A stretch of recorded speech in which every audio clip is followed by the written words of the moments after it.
Twitch streaming session. I've got one table going so far of 1-2 on Bovada. Should have a couple more up here shortly.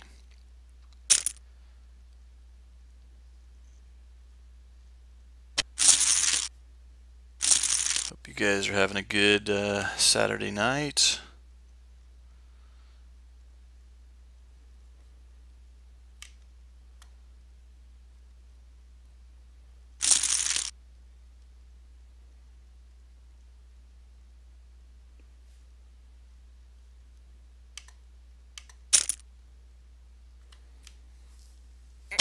Not a lot of tables here yet in the lobby, but I'm sure they'll open up soon here.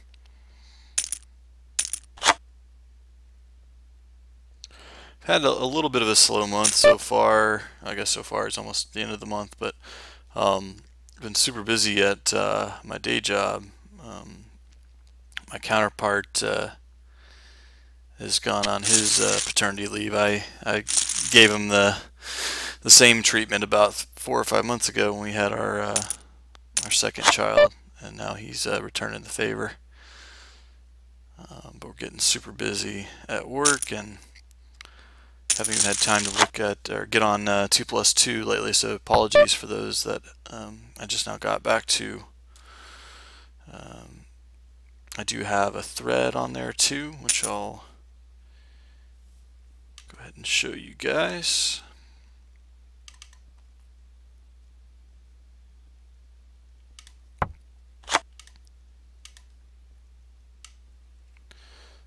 This is it right here.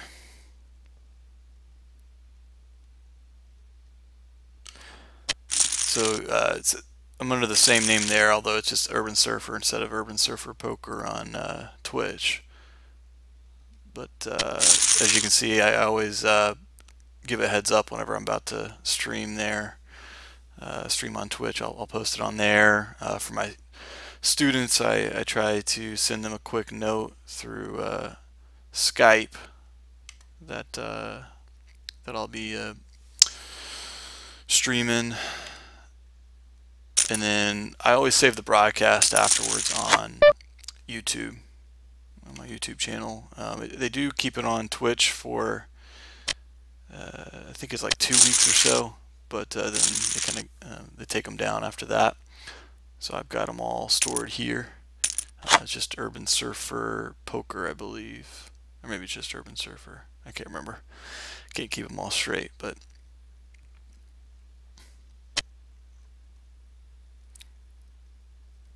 and there's of course my Twitch channel. So come say hi on the thread, or come feel free to comment on any of the videos and YouTube. If you have any questions on there, I'd be happy to answer them as well. And then of course, if you're attending this live on Twitch, then feel free to put any questions or comments during the broadcast in the chat. And I try to answer them verbally, that way for those that are watching the broadcast afterwards, that they benefit from that. Here, weak leads into me. A lot of times this is with a weakish made hand.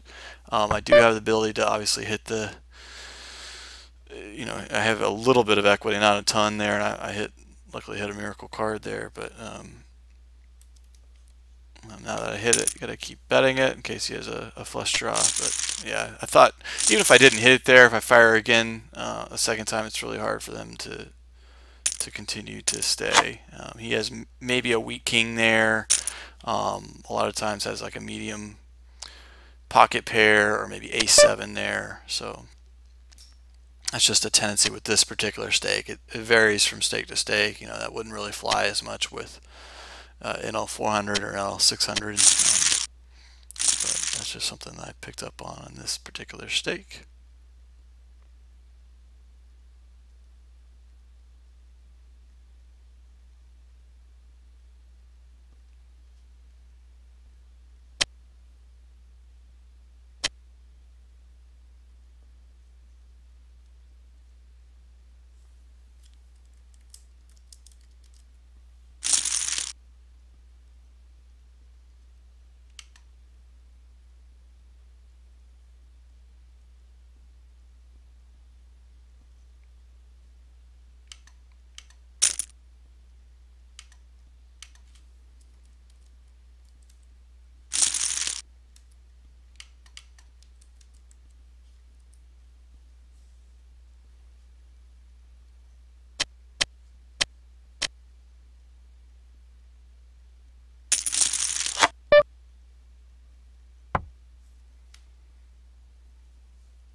got another table and I'll start here in a little bit.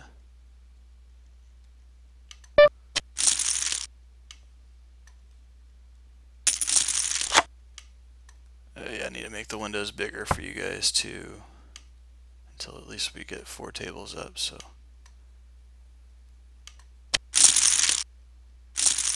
as always, very professional broadcasting here on the Urban Surfer channel. So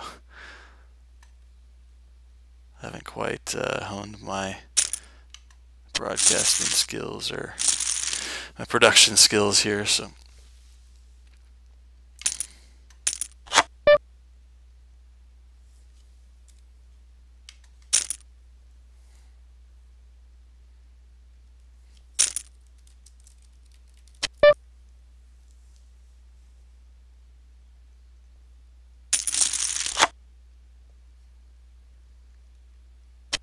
pretty standard stuff so far, other than that one hand where you got it involved.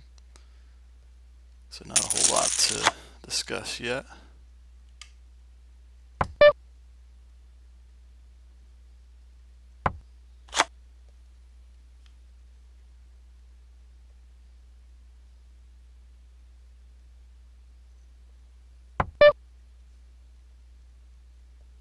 To stay. He has maybe a weak king there. A lot of times has like a medium pocket pair or maybe a7 there. So that's just a tendency with this particular stake. It varies from stake to stake. You know, that wouldn't really fly as much with NL400 or NL600. But that's just something I picked up on this particular stake.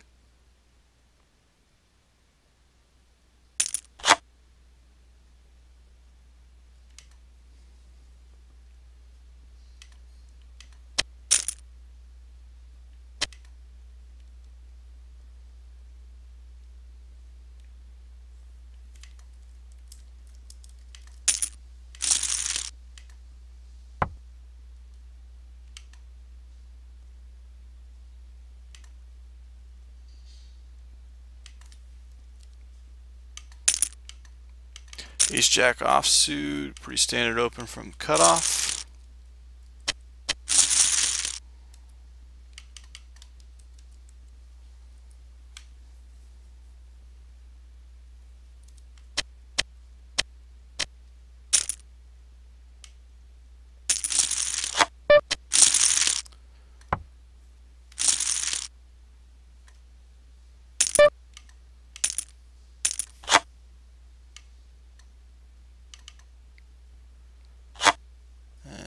Get myself out of the way here.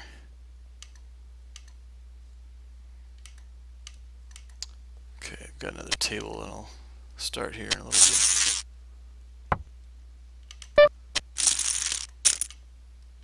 Five, 6 suited. I will open this in early and middle position some of the time. You guys too. Not all the time. At least we get 4 tables up. So.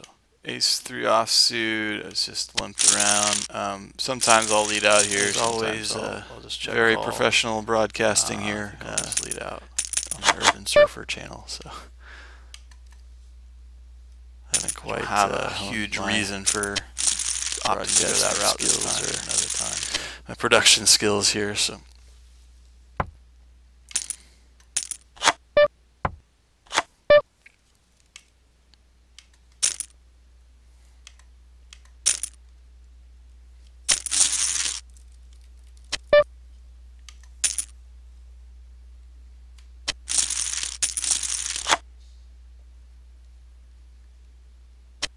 Pretty standard stuff. I'll 3-bet so that sometimes here, that, especially against like a little bit raised there.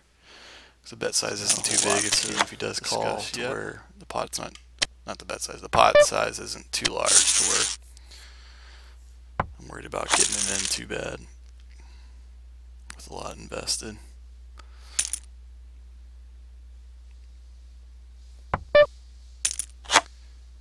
Until I get the to stay.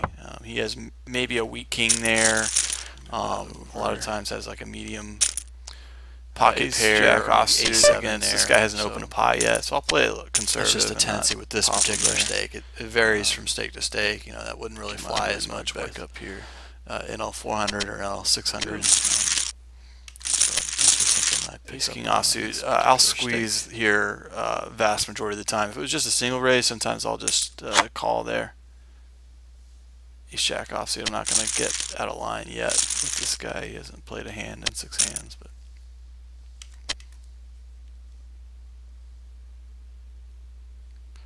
I get min 4-bet, and this guy has yet to play a hand. This is going to be super nitty, but I'm going to go ahead and fold here.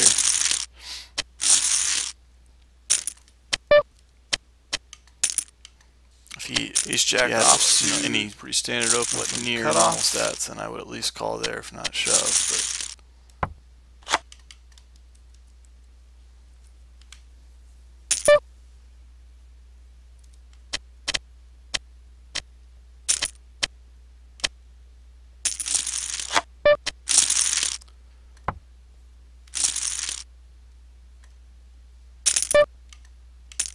And here, since I 3-bet and folded to almost a min 4-bet, I'll be a little bit more inclined to call or get it in here, because it looks like I'm getting out of line, or at least I can be pushed off a hand, possibly.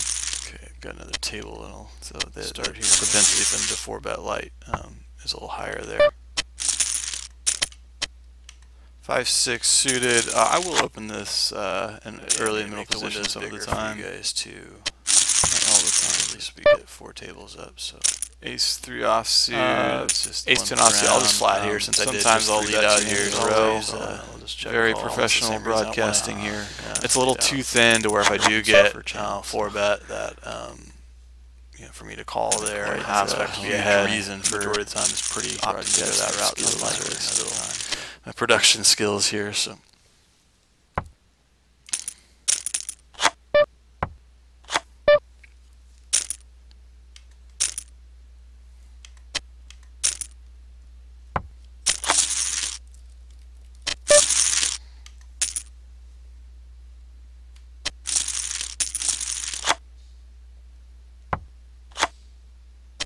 Pretty standard stuff. I'll 3-bet that sometimes here, especially against like a little min raised there. So the bet size isn't too big. It's if he does call to where the pot's not the bet size. The pot size isn't too large to where I'm worried about getting it in too bad with a lot invested. Alright, so I got a note from the chat that says my mouth isn't moving at all on the webcam, so he has maybe a weak king there. Let me know if that doesn't change. That is pretty weird. It's like I'm doing a ventriloquist act. I got jack offsuit against this guy hasn't opened a pot yet, like the mic's blocking. It's just a tendency with this particular stake. It varies from stake to stake. That wouldn't really fly as much back up here. NL 400 or NL 600. King offsuit. I'll squeeze here vast majority of the time. If it was just a single raise, sometimes I'll just call there. Ace jack offsuit. I'm not going to get out of line yet with this guy. He hasn't played a hand in 6 hands, but.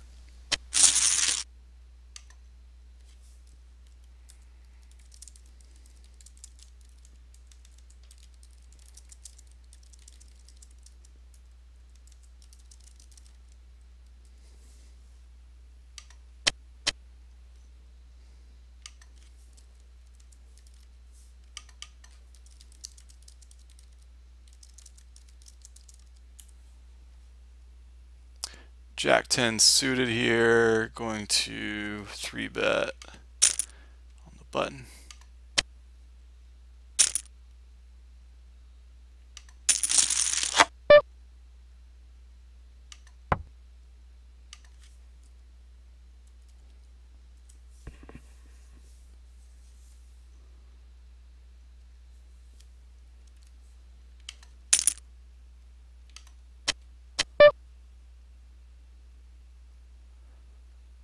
Normally I would 3-bet here. If I was on the button, I'd flat. I'll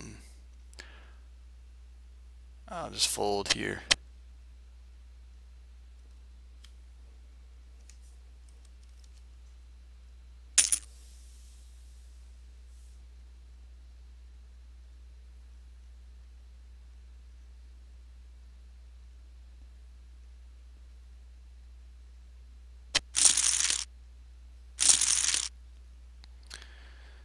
King Jack suited, guy open limped, so I will raise to attack that.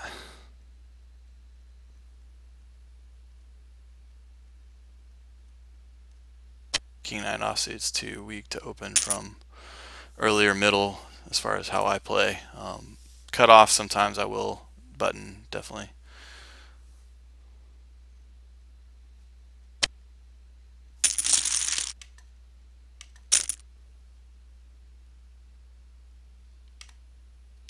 Just bet half pot there to kind of get him to come along with worse stuff. So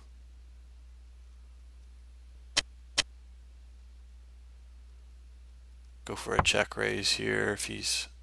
Sometimes they'll float with random stuff too, so I want to get a second bet in from those, and then sometimes they won't believe me if they have a king. I won't make it too big to blow them off the hand.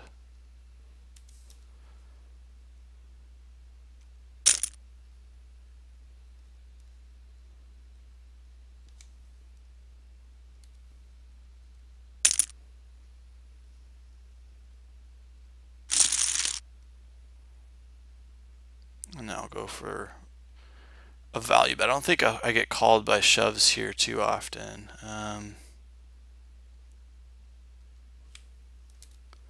then I want it to look like he has some fold equity too, where I just kind of bet like a misdraw if he shoves over the top. Definitely calling.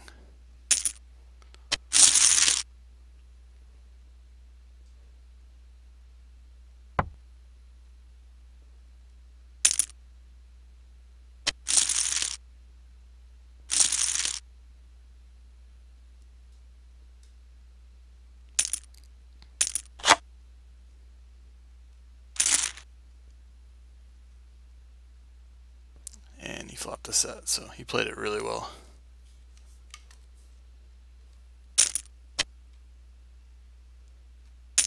Could have just called his min raise after that. It looked pretty strong, but just in case, he hit a worse two pair on the river. Okay, we're gonna bring this one in now. Take off the.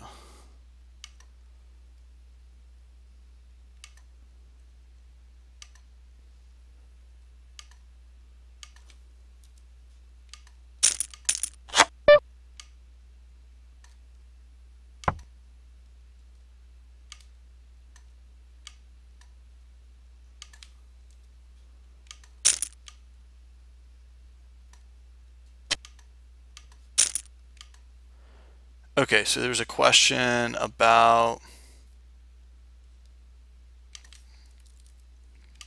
Sorry, the audio is still maybe messing up. I just want to confirm that.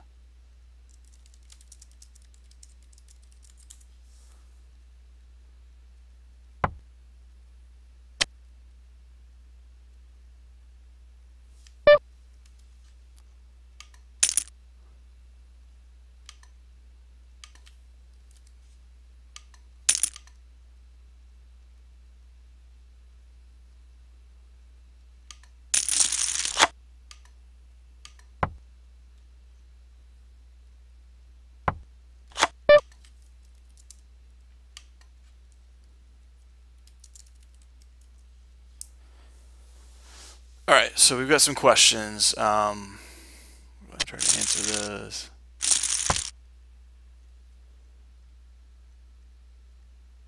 So there's a question about why squeeze with ace king and then fold when he 4-bets on that one. I had ace king offsuit. That's not something I normally would do. That was just a player specific action. This guy had played 14 hands or 13 hands, something like that. Hadn't even he's seen 13 hands. He hadn't even entered one of those pots. So that's super tight, even though it's a super small sample size. So when I peg somebody as super tight, I will, there's too many times where that's minimum queens or maybe ace king, same hand, but most of the time kings and aces. So it's just not a whole lot of use in seeing a flop with that. After they do that. Now against any other player, yeah, definitely at least calling there, if not shoving. I don't really call shoves with ace king offsuit because you're calling hoping to win a coin flip at best, because nobody really shoves ace queen or ace jack or worse there, so I don't really like that. I like having the additional fold equity, and if I am called, then I still am in a coin flip. But so hopefully that answers your question on that one. The next question was, why not 3-bet 6-7 suited on the button? Is it because he is later position? I think the 6-7 hand I was in the cutoff. I had just raised several hands in a row, raised or 3-bet several hands in a row, so the propensity for them to play back at me is that much higher. And I didn't want to flat because the button was there. He could squeeze easily, although I think it was this guy here who has a really low preflop raise percentage, so that may have been an unfounded fear.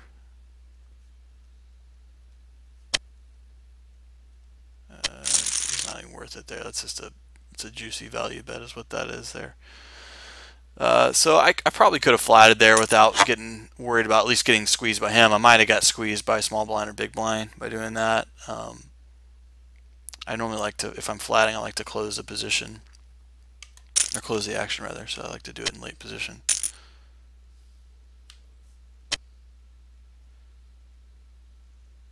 Yeah, the ace queen squeeze fold is blowing your mind. Yeah, I know that. I know you guys think I'm crazy for that, but I don't think, I'm looking for edges, and I don't think that I have very little to no edge in that hand on that spot against that opponent that early into the session. So now his stats are starting to get a little bit more normal, so maybe he's not as nitty as I thought. But and this is really a tough spot here too with queens. This I don't fold. Ace king offsuit, I honestly would consider folding against somebody this nitty, but queens I don't.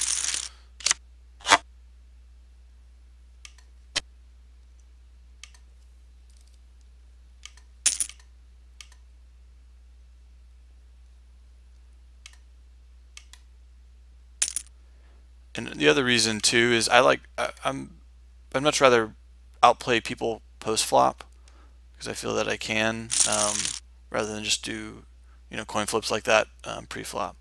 They don't take enough advantage with garbage to get you to fold out the lower part of your value range as much. So it's normally going to be a coin flip at best situation there.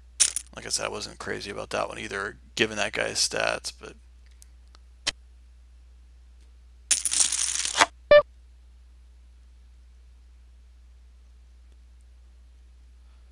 here I would normally call if they were deeper, but I'm probably beat by at least one of them, and there's just not a whole lot of implied odds there.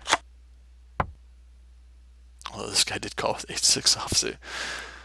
Stand corrected. I guess because they're both short. Normally short stacks will at least play ace X. I mean, that guy did have king 10, so it wasn't that far off from that, but I'm surprised. I mean, I hadn't seen this guy play a hand yet, but he's obviously playing any two cards, so I'm not going to slow play this.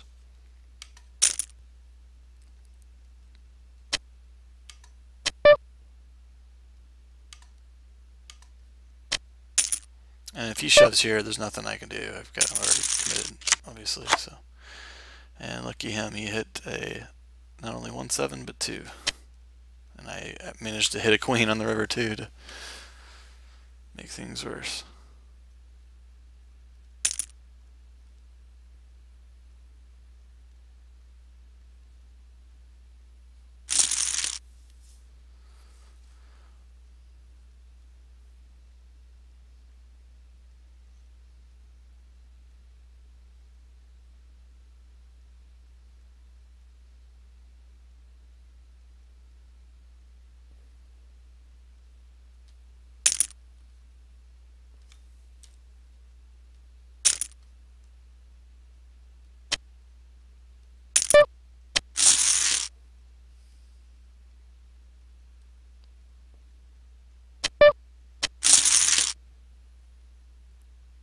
Ace Queen offsuit. We've got no history against this guy, so just gonna do the standard C bet there.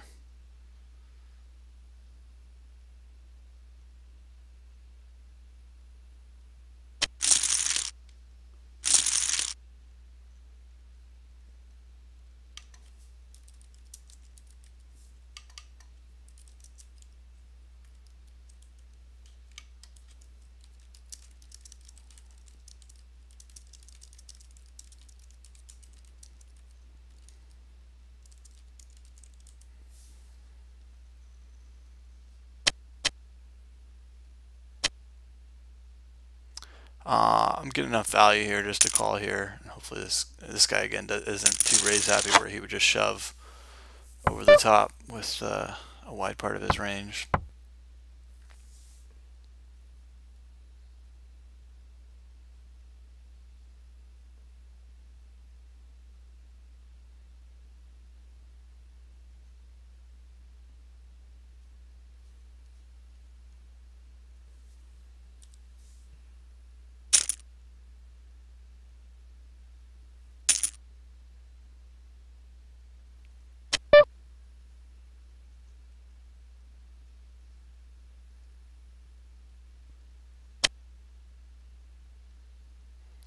King Jack offsuit is just not enough to defend there, out of position for me.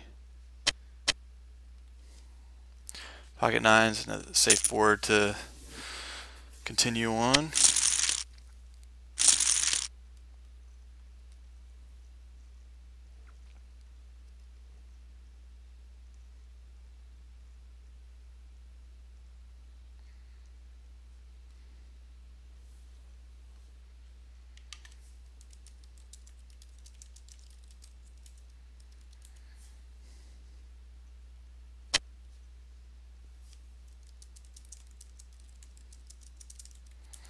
And back to that ace-5 hand where the short stack, shoved, and then the other short stack called the shove.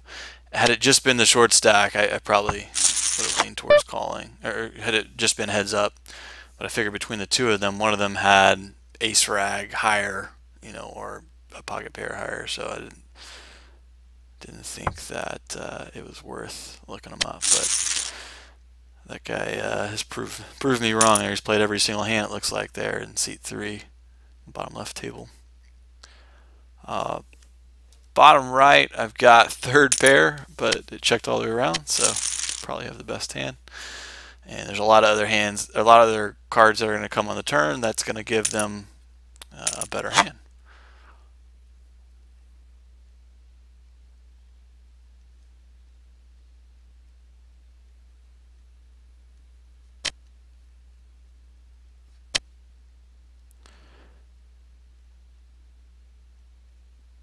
Queen is standard to get it in cut off for a small blind, that hand. I know it's standard for most too, and against most opponents, yeah, it definitely is. But and Andrew, I'm not sure if you're used to playing Bovada, if you're playing stars and everything like that, but somebody with that stats that he has, I think it was 16-16 at the time. It was still a small sample size, but at the very minimum, it's ace king there. And I'm just, like I said, I'm not crazy about flipping at best, for most of my, for an entire stack. I'd rather outplay them post flop and everything like that. Now, it doesn't mean I'll always fold and everything like that, but with his stats the way they are, I have little to no edge there. The other side of it, let's say he is doing it with something beyond that, then he's getting me to fold out 18 bucks at a time. But he's doing it so infrequently based on his stats that he's not really making a whole lot there. As his stats start to climb, then then I'll open my range more too. But I know that seems crazy. I know nobody plays that way, and I'm not saying I play that way every single time, but against his particular stats, I definitely considered folding at one point. But Jack 8 suit, I definitely don't open this too often, but I haven't opened a hand at least I realized on this table in a while, so it's more of a timing thing. Same thing with 6-7 suited over here. Limped on the button, so I'll go ahead and raise it up.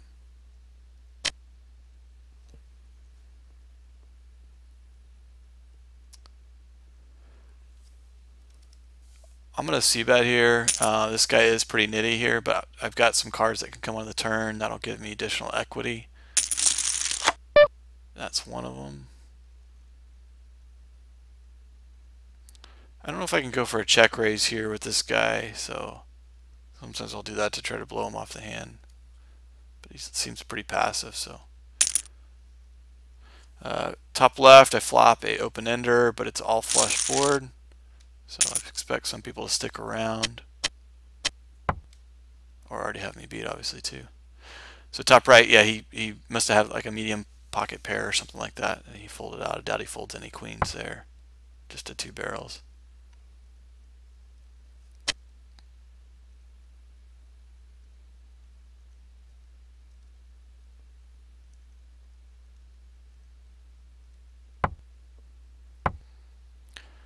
Multi-way pot, I get almost min raised here by this short stack, and then the call there, I'm not good. Either that or I'm not going to be good by the turn of the river. There's no use continuing with the hand there.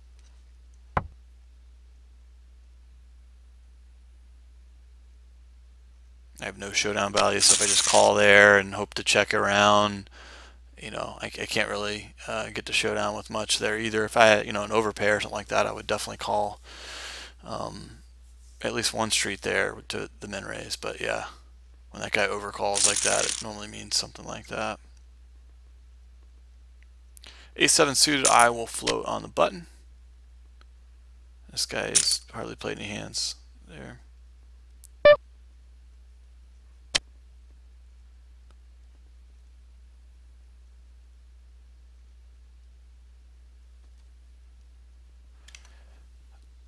Top right, I've got the nut flush blocker here, so although he's really short, so he's probably not going to even think about that.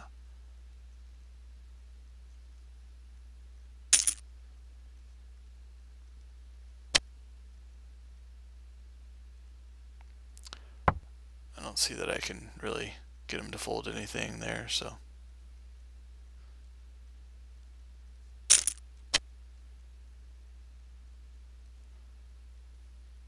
Bottom left, I'm not sure what this guy's doing, just min betting. Sometimes it's bait to try to get you to raise it up when they have like a weak 10 there and everything like that, so I'm not going to oblige him and do that. I'll just draw to my inside straight there for the cheapest amount of money possible.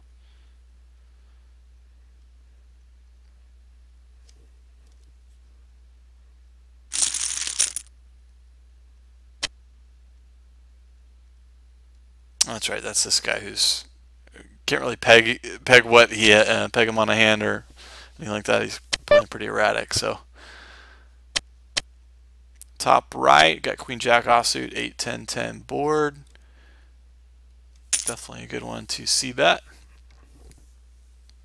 If we get raised here, I will definitely float this board. It's not repping too much.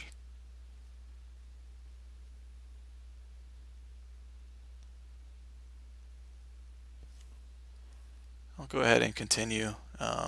You know, a lot of times he's going to have an underpair here, and I can just hit a lot on the river and end up taking it down. Can fold out some of that sometimes too. I think against him here, I'm going to get looked up too light now on the river. I don't think a third barrel will get much respect, so I'll go ahead and shut it down. That's really surprising, actually. Really surprising he called 2 streets with just ace-9 high, no equity, so I have to remember that.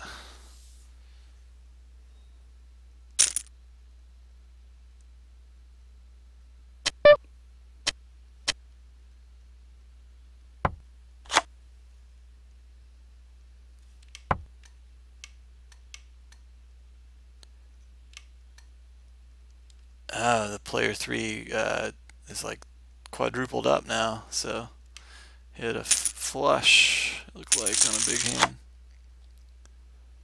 All started because I didn't call with ace-5. Alright, pocket tens. Image on this table hasn't been phenomenal.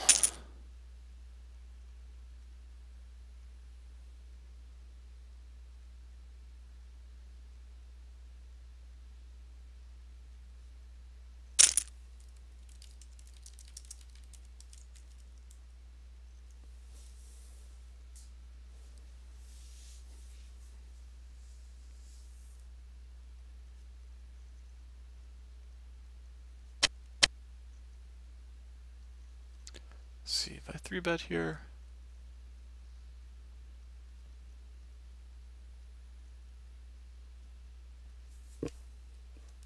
I'll go ahead and 3-bet.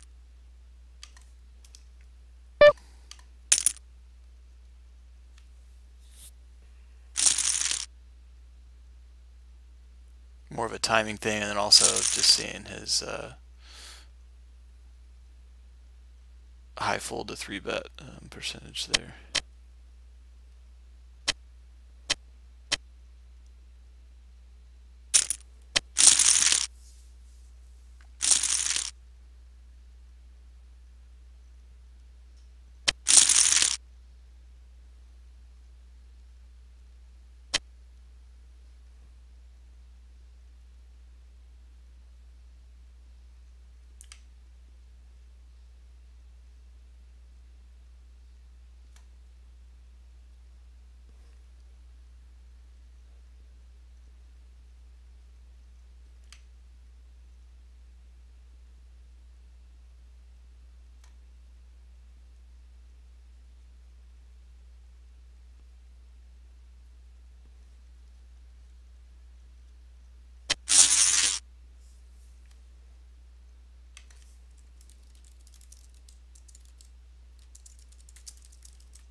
Jack 10 suited on the button.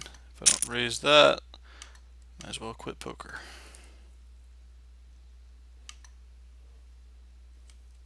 Did just 3-bet, so that's something to keep in mind. And he just flatted. Actually, this guy just sat at the table, so.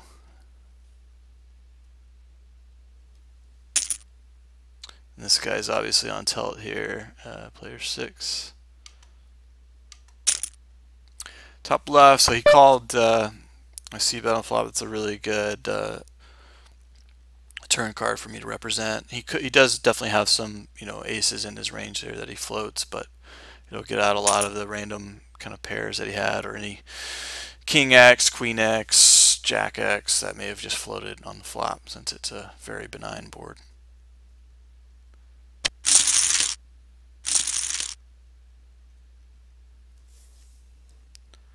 Let's see if I can get this guy to fold. I'm not sure that I can. But, yeah. Alright, he calls 2 streets there. That's pretty suspect. I don't think that I can get him to fold with the 3rd barrel here. I think he's going to have 2 pair here a lot, or just a single ace here a good amount of time. I don't have any other information on him, so I think I'll go ahead and, wow, apparently not.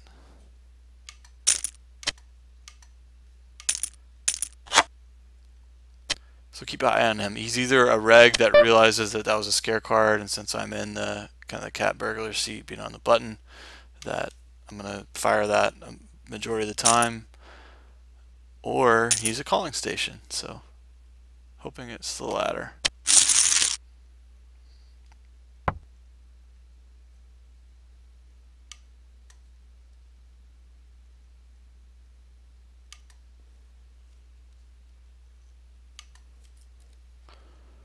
This guy's playing super wide range. We've got to be ahead a vast majority of the time. So we're going to c-bet him pretty wide. At some point I expect him to play back, but we're going to be ahead most of the time whenever we c-bet.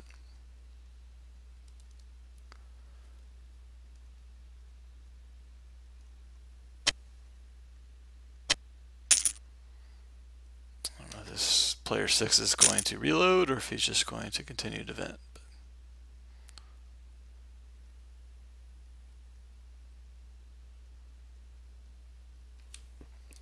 Top right. We tried this before and got looked up.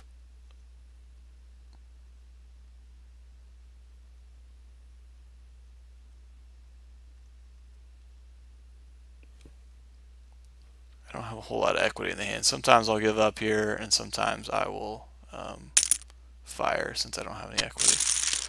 I thought he might be looking us up light since last time we did that. This guy's leading out weak. Very suspect. He's not repping a whole lot.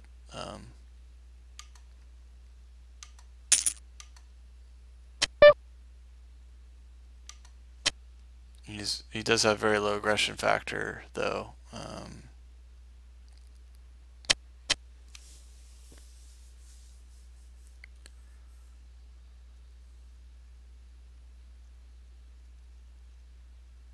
So I'll let that go.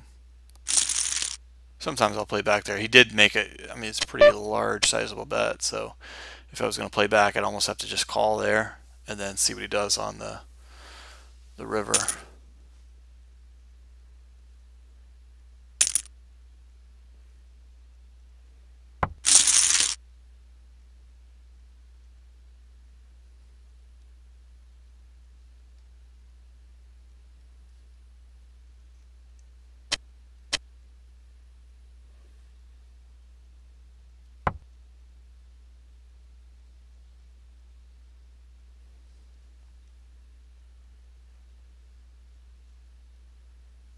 Okay, good. That guy's finally gone. So.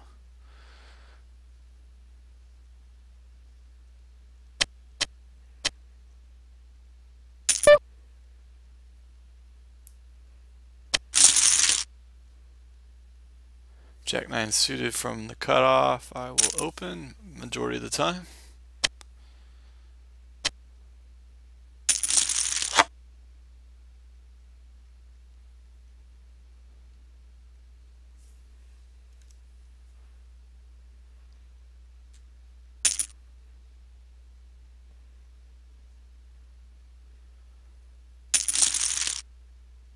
It's a good turn card for me. I think he floats a lot of hands there on that board because that board doesn't look like it hit me at all. So I'm definitely going to continue here now that I picked up additional equity.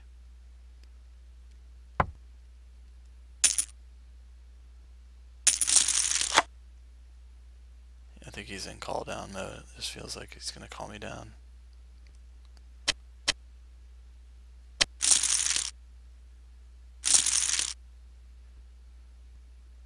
I think he has like ace-6 here. I just don't think that I'm going to get any folds here with another bet. I'm not sure.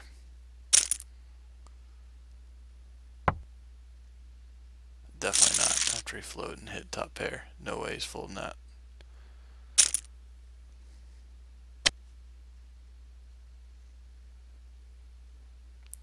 Top right, I've got bottom pair. It's a very dry board, and there's so many cards in the turn that'll come that even if he doesn't have me beat, it'll catch him up. So I have to bet here just to pretty much take it down. If I get called, then I am behind or about to be behind. So I would shut it down at that point, most likely.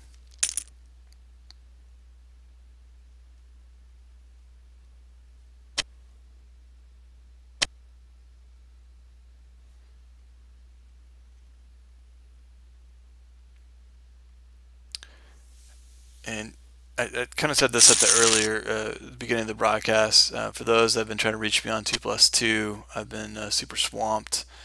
My day job this past week. The best way to get a hold of me is always the urbansurferpoker@gmail.com email address.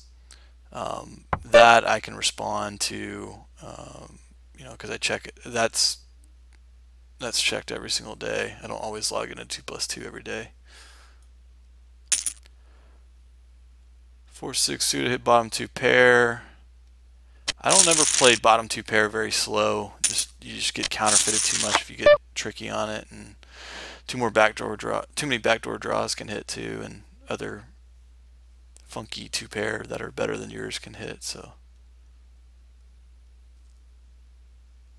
I want to bet enough that I'll get called by a jack here.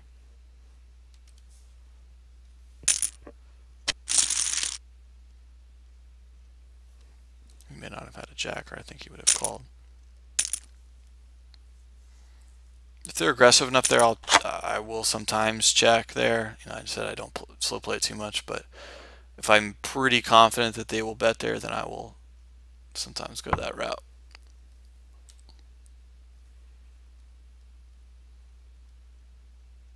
A lot of open limping here.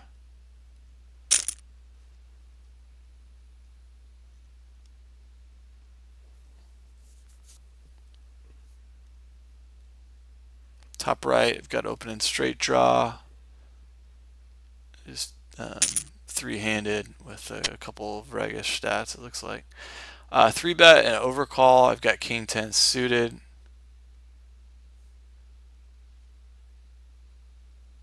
This guy hasn't really folded to 3-bets at all, and he cold called one. So normally I would squeeze here, or reverse squeeze, but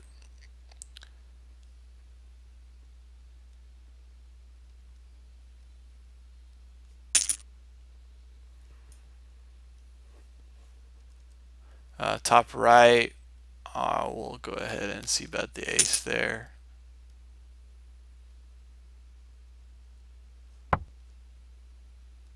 And this guy's leading out here. I'm pretty sure he has a really strong hand. If maybe ace queen, ace king, I would be shocked if it's worse than that, to be honest.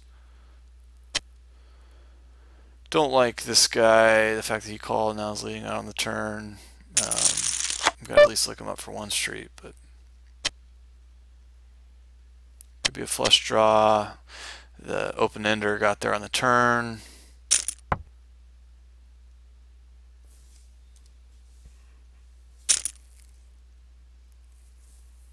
Could have been, you know, ace 8 as well. That just wanted to try to protect against draws, but we'll see what it is.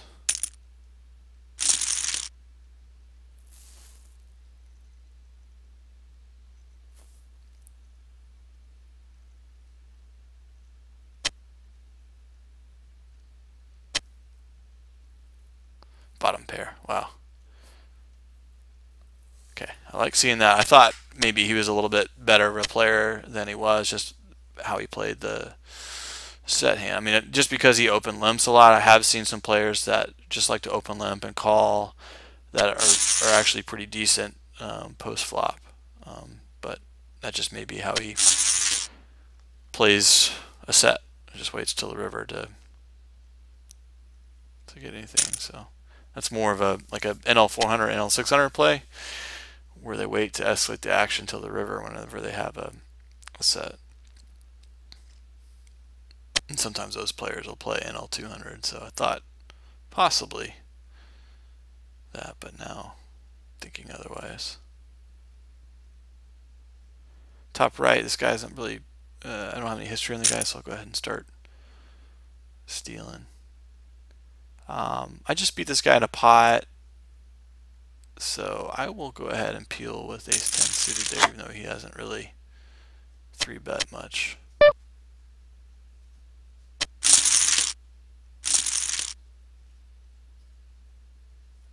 I'll just give it up.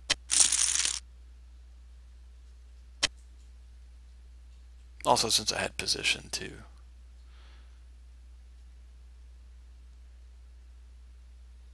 I like to call here with, you know, ace X suited type hands, even against under the gun raises, and try to get small blind and big blind to come in, as long as they're not too aggressive pre-flop, which neither of these guys, well, don't have any stats on this guy yet, but this guy doesn't seem to be yet.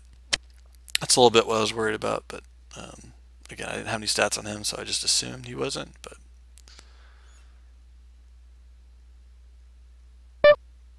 okay, I'm going to 3-bet this guy here because he steals quite a bit, so that's probably the best hand there majority of the time.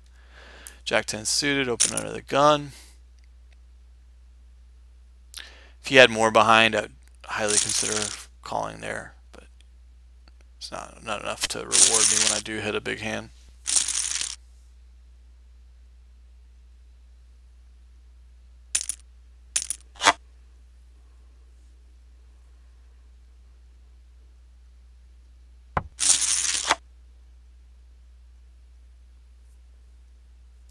This guy's played 45 hands. He's only raised 9% of the time. I will call. I'm almost inclined to fold here, to be honest, just because that's super nitty. But I will call.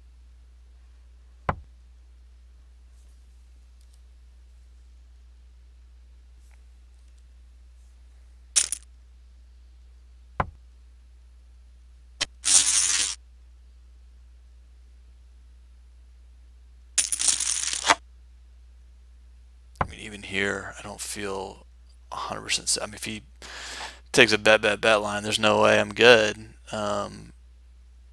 So it's hard to kind of get max value against somebody with that nitty of a range. If I flop an ace, same thing, obviously. When it checks all the way around, have to bet on that drive board. I do have the nut flush blocker, but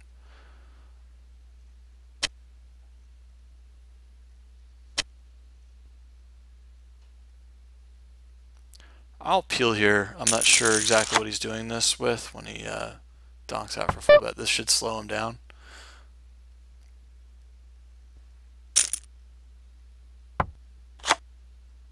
Sometimes they'll do that with a 9, which now just got there.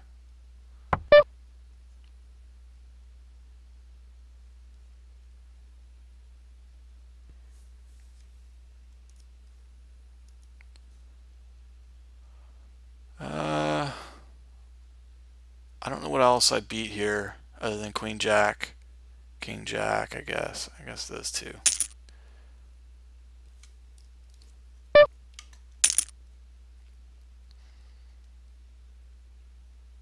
Here, I don't know what I beat now. I almost wanted to bet the turn just because it looks so weak when I check behind. So.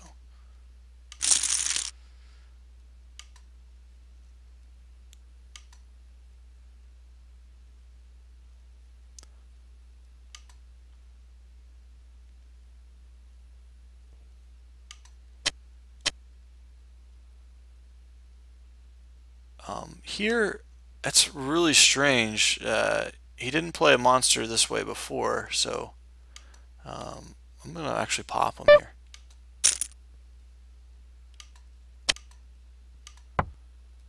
And maybe he's just, maybe he's varying his play now. Maybe he does actually have a 4. He does play a wide range and everything, but he's repping very little there, so.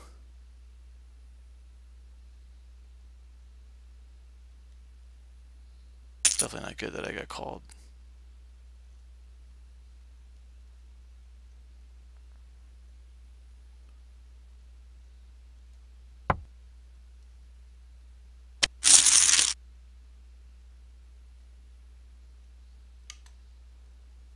This guy had 2 pair of 10s and 9s.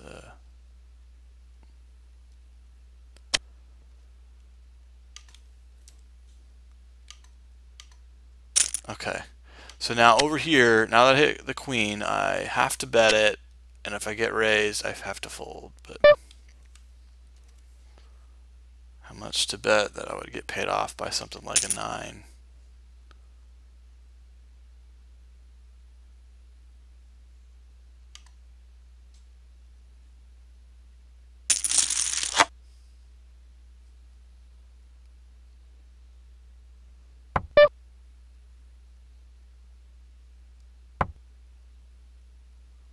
Because I think if I check there, a 9 checks behind a lot of times, but I think he might look me up, possibly, if I bet there.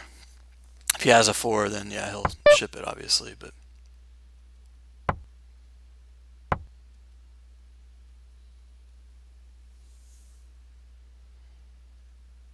So he may have had, jacks or 10s, obviously, ace 9 there too. Let's see.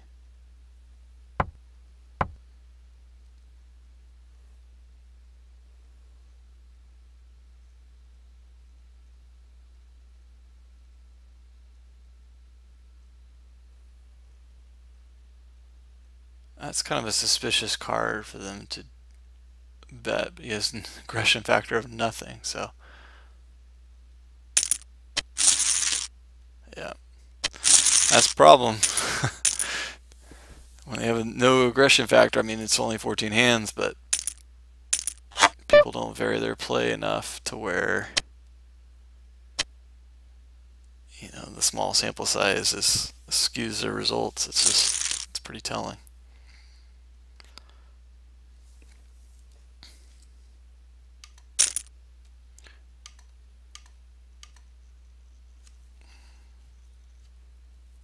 Uh-oh. It's starting to crash on me here. Sometimes when I click too fast like that, it causes Bovada to crash.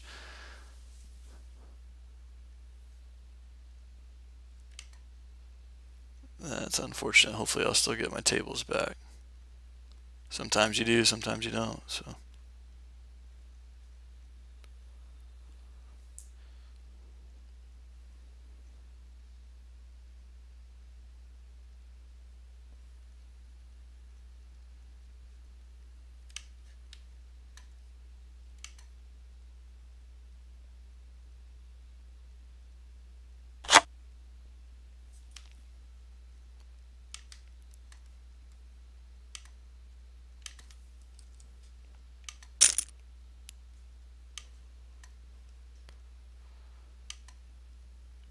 lost all my stats too.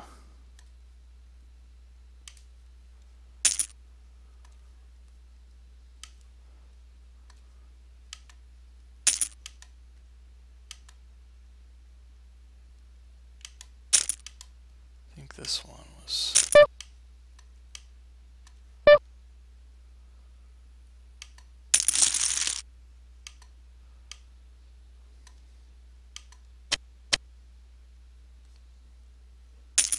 So I got all of them back except for one. You get the HUD going again. That's one of the idiosyncrasies of Bovada that you put up with a little bit because of the competition. It's just the software is just not the greatest. I was trying to look up what that guy had, which now I'm not going to be able to see until later.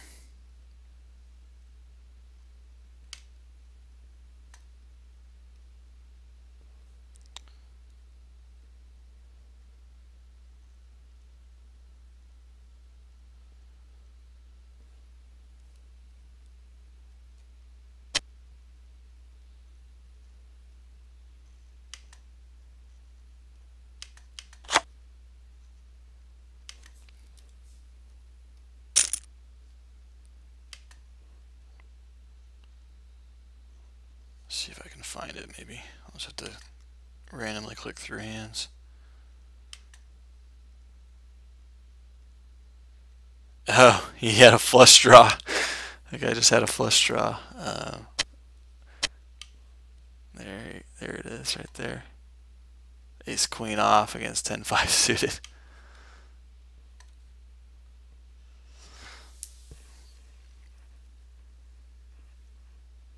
So again, that it just didn't, you know, just based off how he played the hand before, and he didn't seem to be like a reggish player that would alter his play too much. It just didn't seem like he had a force. That's why I repopped him. When I get called, you know, and the 4 hit, I probably could have. Well, I guess I should have considered a flush draw to be in his range there. Since we're so deep, I'll peel here, and I've got position, and the guy's kind of steaming from me hitting my queen probably. Well, when he hit his flush. And I'm just not gonna, you know, I'll pick a better spot to take a stand, but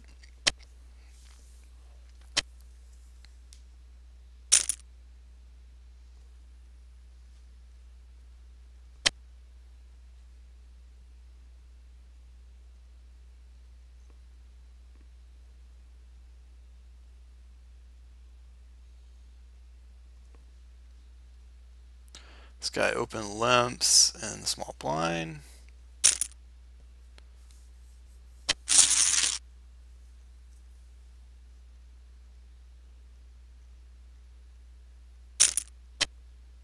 And I'm not sure if this may have been the table that was there originally where that fish was sitting there, but if it was, he's gone now.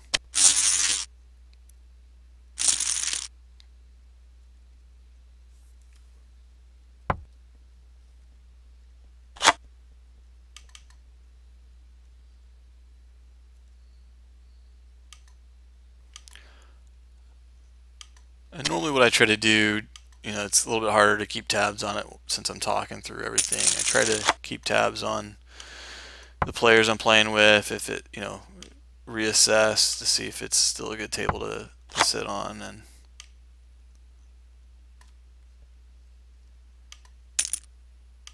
like this one, I definitely want to stay at this table. This guy seems to be a little spewy, and he's got a big stack, so.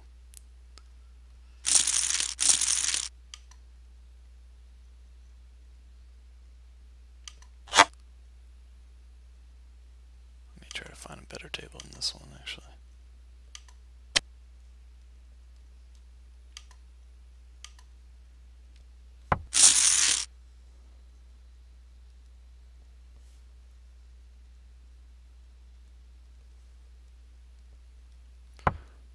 Even if I'm on a decent table and I see a one that looks like it's better that opens up in the lobby, then I'll jump to that.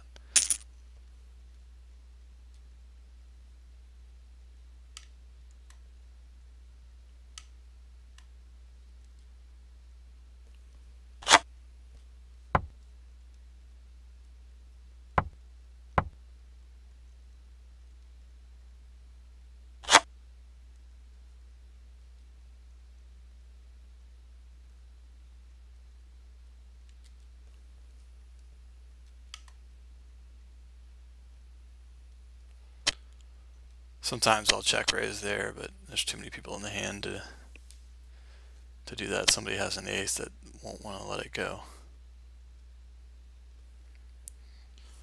If it's heads up or maybe even three-handed, sometimes I'll check raise there from the small blind, big blind.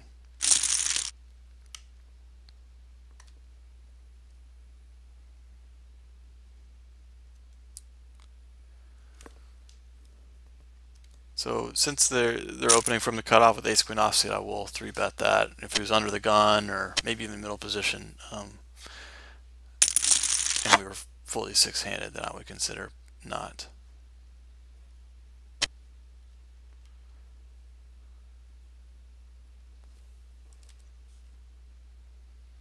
I want to make this bet size to where it's too large. It's going to make it awkward for him to shove over. If he has, jacks or tens or pair that's going to continue. So I want him to just call with that. If I bet too large, then he's just going to, oh, I should have called there actually. If I bet too large in that spot, he's just going to jam over the top of that most of the time, and I commit myself.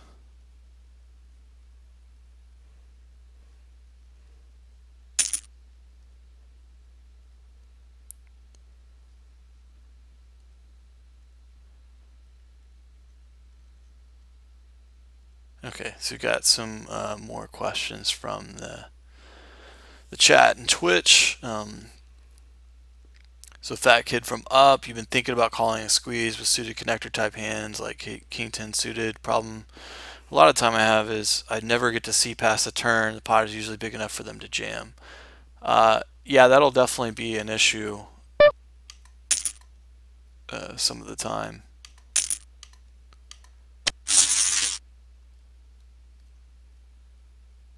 Sorry, I gotta think through this here. I think I beat nothing now.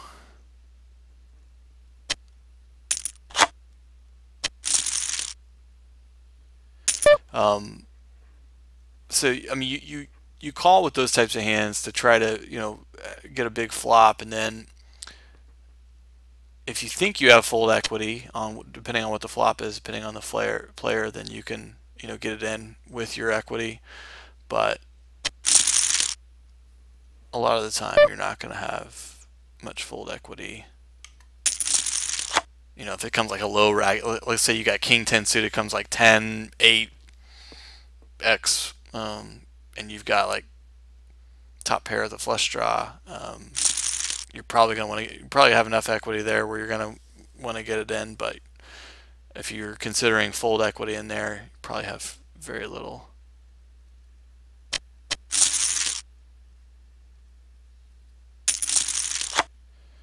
In a multi-way pot. Heads up, I imagine a lot of folks would fire that with any of their overcards, but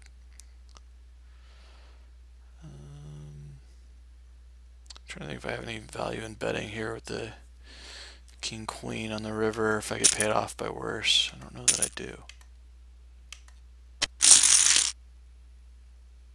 Queen jack. He called two streets with just gut shot. It's interesting. So get squeezed bottom left. I'll just have to let that go. Top left, when I flop a set of aces on a rainbow board against what appears to be a nitty player, there's no way I'm going to get any value. So I'll run the risk of, he could hit some sort of funky straight there, obviously, but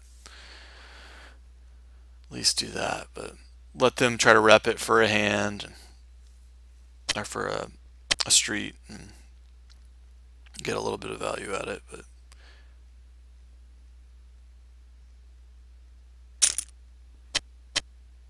a lot of open limpiting here.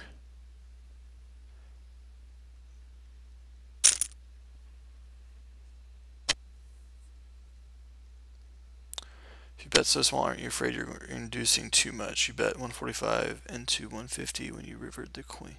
I bet 45 into 150 when I rivered the queen. Yeah.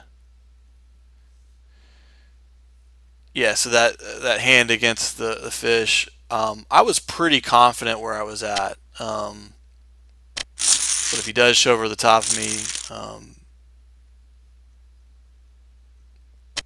yeah, I don't know. I think I would have, I would have had to think through it again. My thought process would be, does he really check behind with, quads on the turn? Because he's not going to get it in, really. I don't know that he does. So, I might take that out of his range and is he the type of player that thinks, since the flush came on the river that he has the nuts now? Some players that are bad enough do that. And then also, yeah, the whole reason for betting small is to induce, a hand like ace-9 to try to turn it into a bluff and get me to fold something. They don't know why they do it, kind of thing, but they just sense weakness and want to fold out additional hands. So top left here, I turned some equity. I think I might try to bank on that equity and get him to fold. Maybe some better jacks that beat me here. I don't think I fold out any queens, really. Any barrel cards that he has, ace 10, I think I fold out here. King 10 some of the time. Some players would fold out here. 9-10. And then just any other random hand that he has that he just wants to barrel.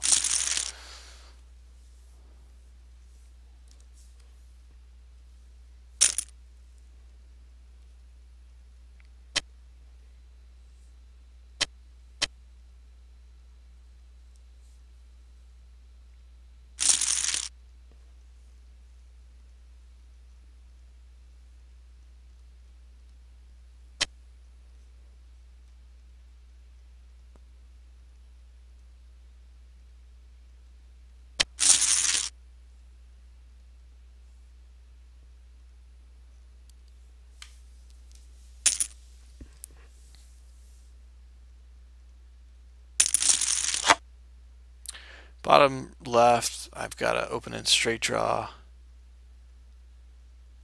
Most likely we'll go for a check raise there, although it is a fairly dry board. Probably won't get a ton of respect. He checks behind. Sometimes I'll go for a check raise here because they try to bet their thin value hands. And so I like to try to blow them off those, and now I'm going for thin value on the river.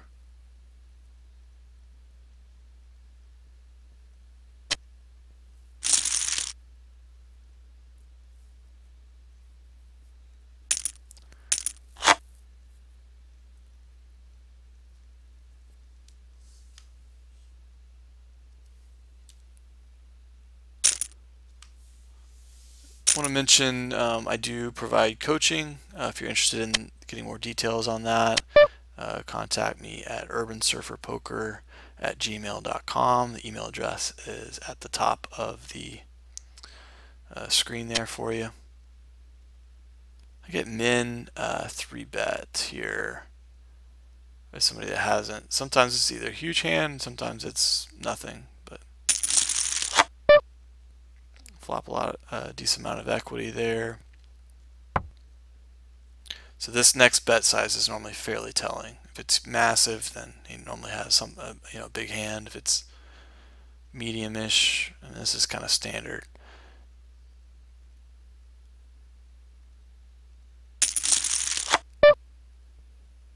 I was expecting like full pot if he has like aces, kings, queens that he likes to slow play, but see what he does on the turn. Okay, so now it's getting bigger there. He most likely has kings, queens, possibly aces, although I do have one of them, so I'll peel for one more just in case an ace is a good out too.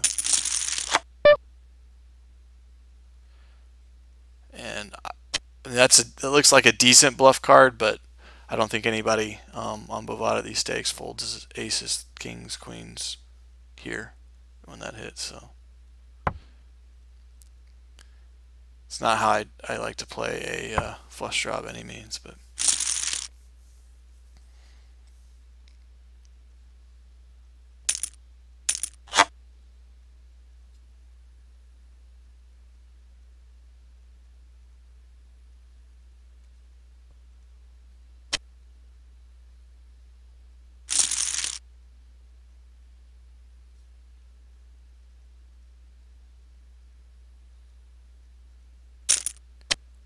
this is the guy that we've kind of been going back and forth with, so I want to get a different kind of hand in there against him than just my, the top end of my value range. So this is kind of in between both. It hits in between both, whenever the higher part of the range hits.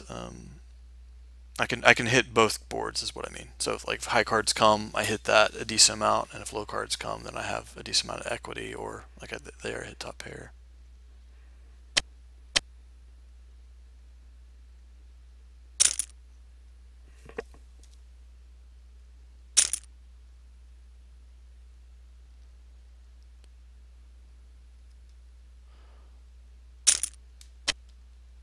I'll squeeze here with 4-3 suited. It looks super strong when you do that against the initial under the gun open raise.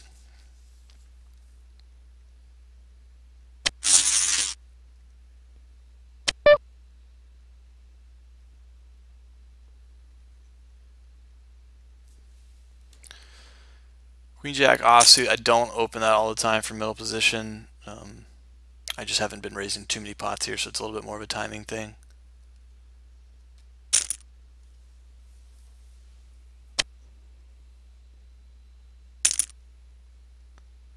I'd prefer, opening something like Jack 8 suited, a little bit more than Queen Jack offsuit. Things that can hit low boards like this that I have additional equity. Right now, I'm just not going to c-bet into 4 people and get called in multiple spots.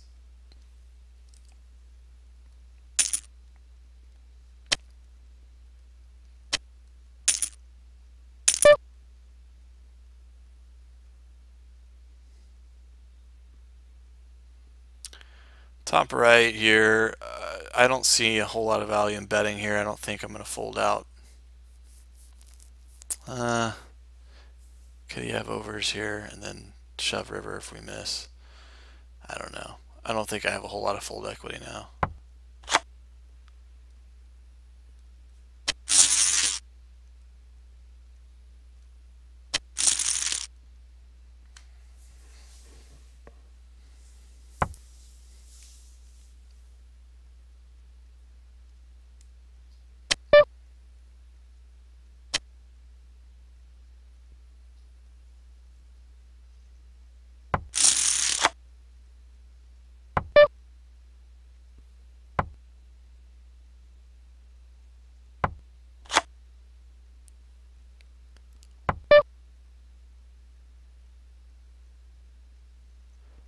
Bottom left, since this checked all the way around, I picked up some equity. I'll go ahead and take a stab at it.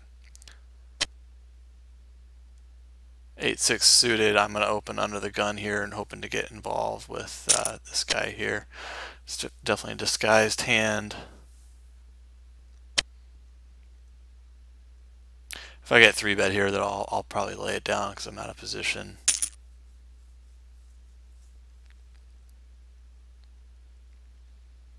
Bottom left, the flush draw I got there. I don't think a 10 is going to fold necessarily either, so I'm just going to give it up.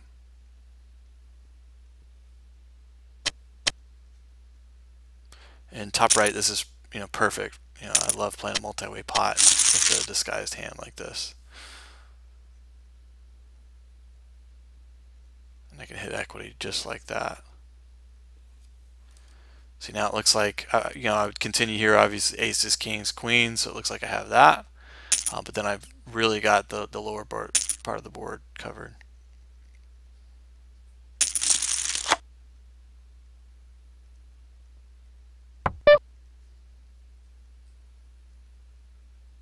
So since that scare card hit, I think I will try to rep it.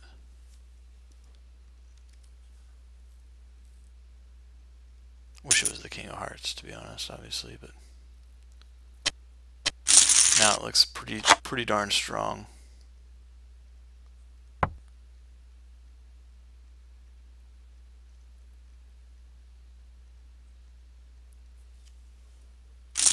And I get the fold.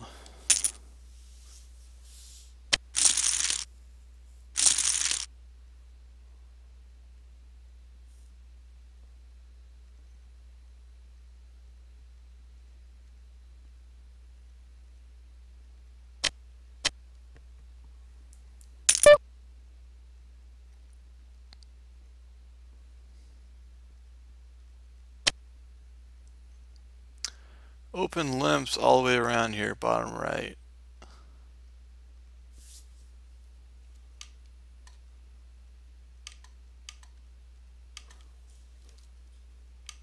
I love trying to steal those.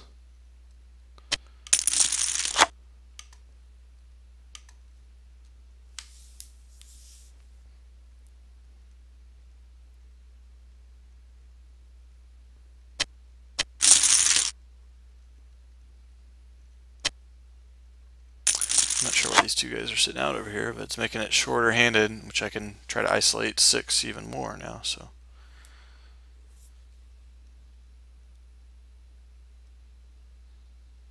king jack suited.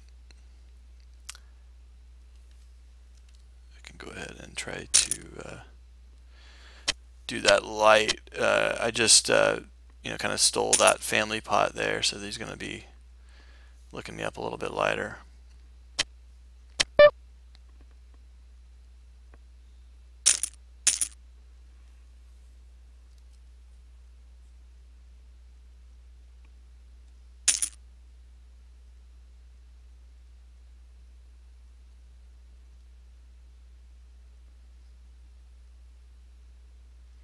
This guy doesn't fold to too many c-bets, so I may need to fire a second barrel. Thought I was going to fire a second barrel, but he let out for a lot. I haven't been paying attention to how he's playing, so I'm not sure if that is weakness or strength.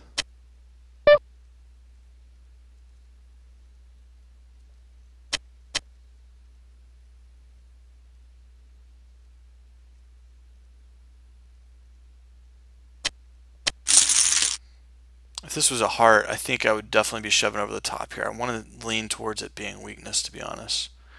But it's almost like he has a 10, and this is the last dollar he's putting in the pot there. And he wants to be the one driving the action. Doesn't want me to suck out by hitting the river, but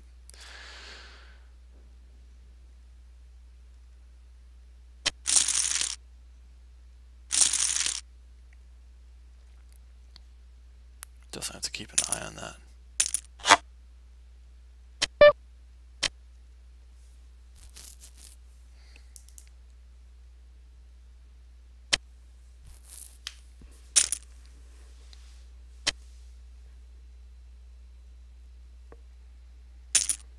like to have a little bit more equity because of the times that I'm possibly wrong there. At least can you know, draw out to a hand that's better. But plays a pretty wide range, so it's possibly had a funky 2-pair there that he didn't want to get to the river.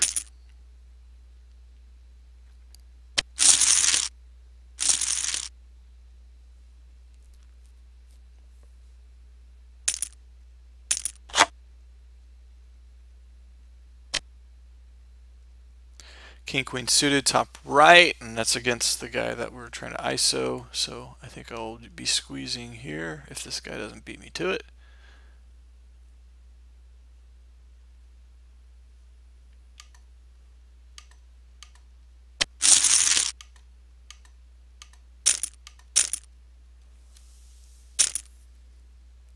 He insta-calls. Not a bad flop.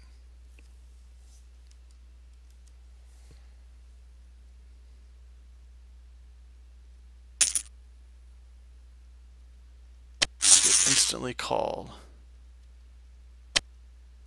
Hit our miracle card on the turn, of course. And against some people, I would go for a check raise here. Against him, I don't think I will. I think it's just I think he would just check behind there based on that previous hand. So here I want to make it enough to where I get paid off. Let's see here. I think he has some 2 pairs in his range there that he will pay that off with.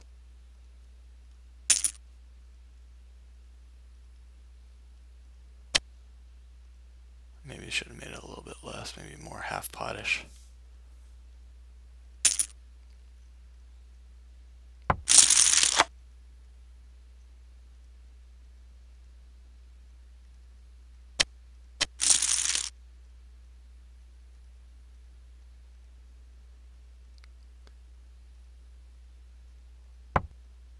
Kind of wish the ace, I don't know if I wish the ace came, because it's a little bit of a scare card if he happens to have queens, or although I do have queen block. He would have most likely re-raised with that, I think. I think he mainly has aces in his range here. Ace, jack,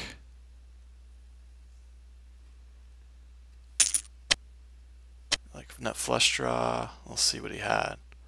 So that's why I kind of lean towards the larger bet. Let's find out. Oh no. Well, that's another idiosyncrasy of Bovada. So if you lose connection like that, since I didn't close it out completely, you'll be able to see that. Bottom left or bottom right, golly, been full pot, 3-bet.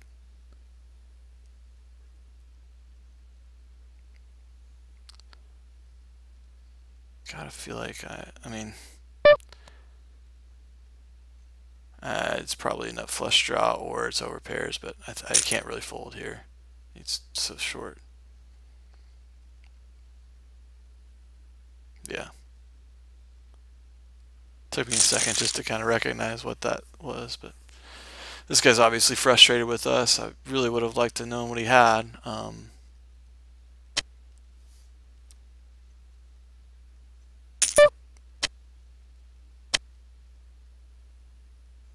It's possibly had the way that he played the hand when he flopped a set too. It's possibly had a set.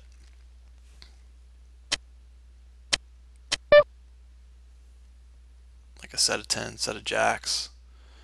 So feeling better with my bet size. That wasn't part of my initial like logic as to why I did it, but I felt, you know, he had a decent amount of ace X's in his hand, you know, nut flush draw, so like ace queen suited, you know, hit an ace on the river that he might look me up. Ace jack probably look me up. Ace 10 possibly, given him and given our history a little bit. He seems a little bit more inclined to look me up.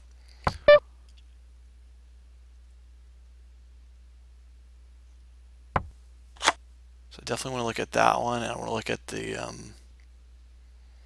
Ace King fold.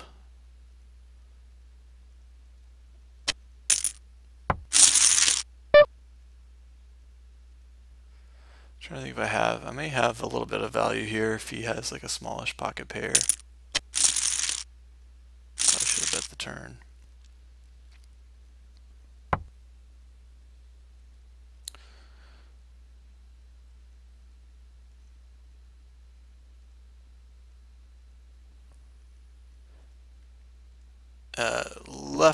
Lefty M cleft. You know you can set up so you're the same seat at every table. Yeah, I do. I like to have it varied, to be honest. It helps me keep track of, in my mind at least, the table. I have a kind of a visual memory, so if I'm in the same seat of every single table, they all kind of blur together as far as trying to remember that this guy is the one I'm isolating up here. It just takes longer to kind of look at the stats and kind of figure that out. So I actually prefer it that way. I know some of you have said it's better for the viewers to see it. You can pick out where you are each time, but I try to announce it too whenever I have a hand that at least is worth talking about. Which table it is and what I'm holding, what the board is. So hopefully that kind of counterbalances that. But top right, ace 3 suited. Raise that up from middle position.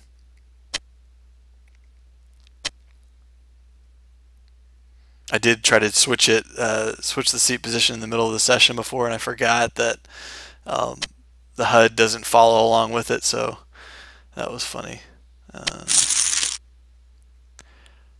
I get 3-bet here. This guy's steaming a little bit, so I will peel again. I normally don't peel this wide. I know I've done it almost every single time against him, but I have position, and he's obviously steaming against me, so. And no need to peel light there.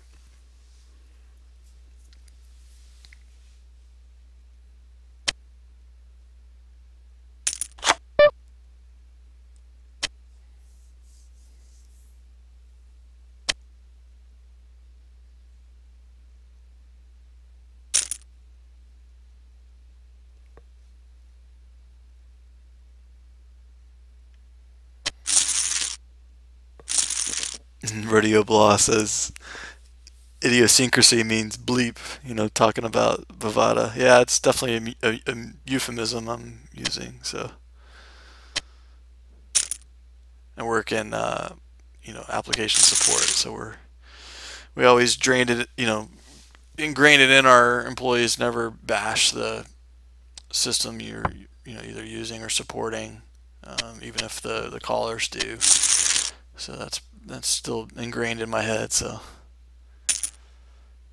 it's definitely has some room for improvement, the software, but I'm not holding my breath on it being improved anytime soon. It's been that way for 10 years. Even back in the Bodog days, it's been sketchy.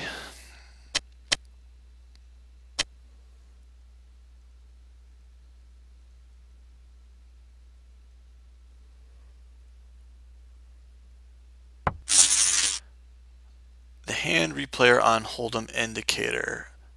Yeah, I can. I know how to use that if I'm going back and looking at them. I have to know what that exact hand number is, though. And I don't recall that one. Maybe you can look. I don't even think they list like the table and everything like that. So I'd have to figure out which of the sessions I had, and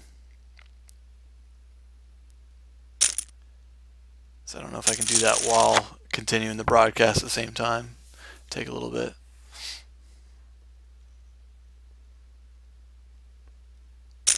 This guy open limps under the gun. It's super short. So if he gets it in, I'm, obviously calling.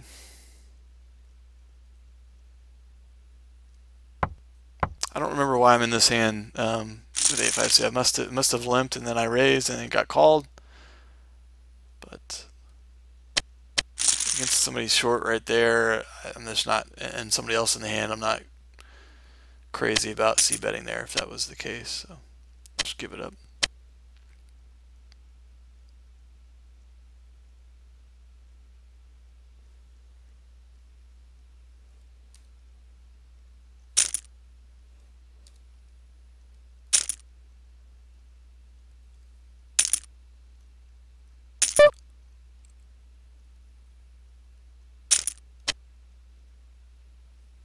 Bottom left, I've got ace king offsuit, ace deuce 4 rainbow board against a short stack, nitty player.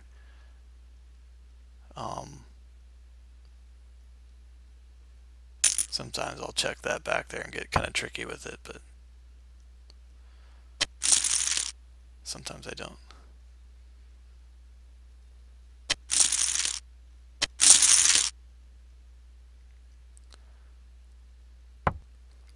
So there, I'm obviously getting a little. That's kind of the same thing that I'm doing there, checking there. I want all the aces in his range to feel good, even some of the medium-ish pocket pairs. Pretty much how to be a tricky fish 101. Whenever I see that kind of stack, I play just like that, and you can get away with it. Against regs, I would just bet to try to get paid off.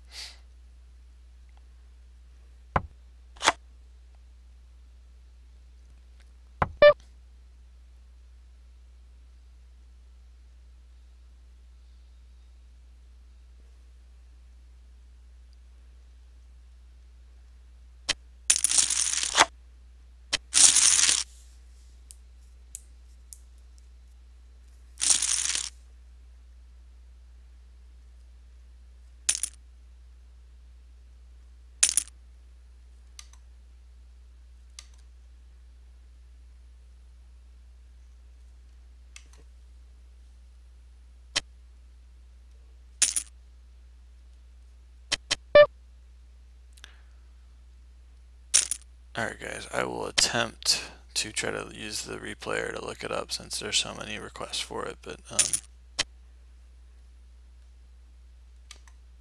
can't make any promises.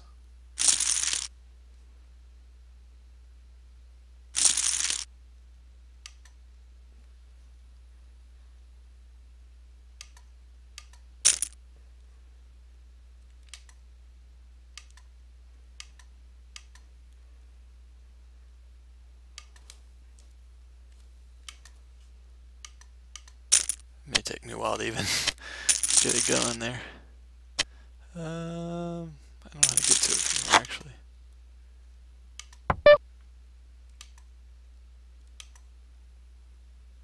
Thought it was show me a window, but maybe not. Hurry up and C bet this opening straight draw, top left, 5-6 suited. Top right gets shoved over when I have Queen X suited. He most likely had pocket fives there. Thanks for showing that.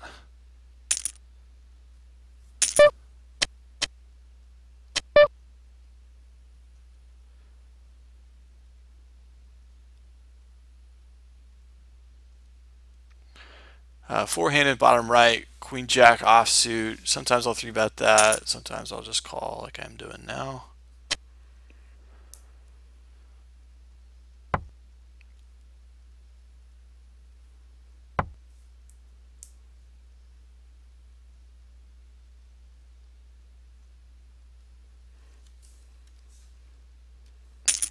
Since he doesn't C-bet, he doesn't seem to C-bet too often though, so he might be doing that with a lot of his hands that he wants to trap on. So.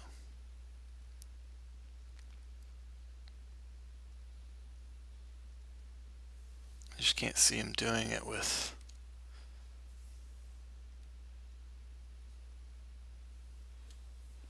Feels like those are just like overcards a lot when he does that. I can't see him doing with that like with an overpair, 9s, 10s, etc. So.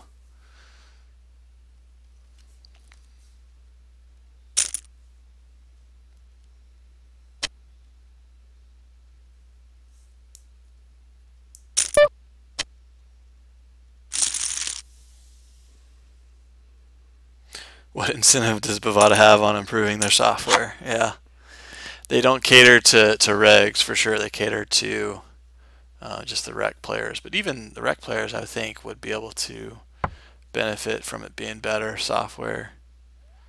It seems like, when it crashes on them, it just seems to make them think even more and more that the software is not sound or legit. There's always concerns about it, about whether or not it's rigged and everything like that too. So it just seems like it would be better all around if they would improve it.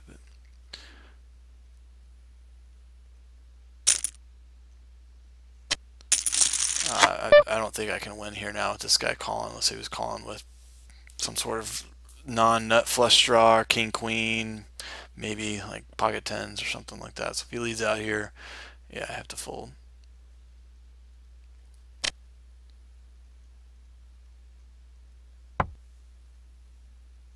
Bottom right with a7 suited here, this just hits his range really hard, so I'm almost in give up mode there. And I do have check down value, so if he wants to check it down and is scared that I'm trying to trap him into betting, then I can do that, but I just don't think I'm good there.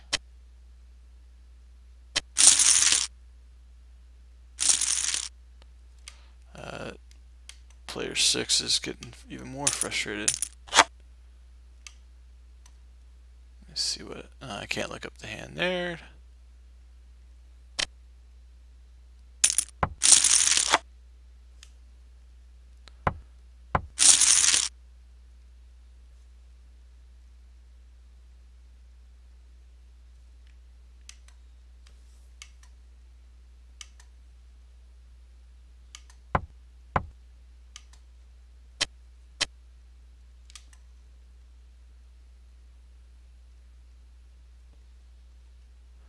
Top left, top pair, checked all the way around, so I'll lead out. Ace king offsuit and bottom right.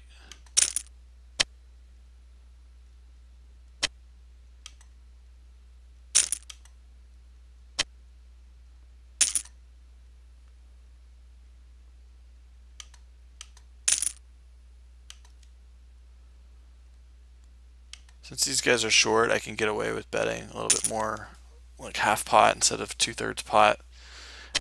If they're going to continue, then they'll continue, whether I bet at half pot or whether I bet 2/3 pot.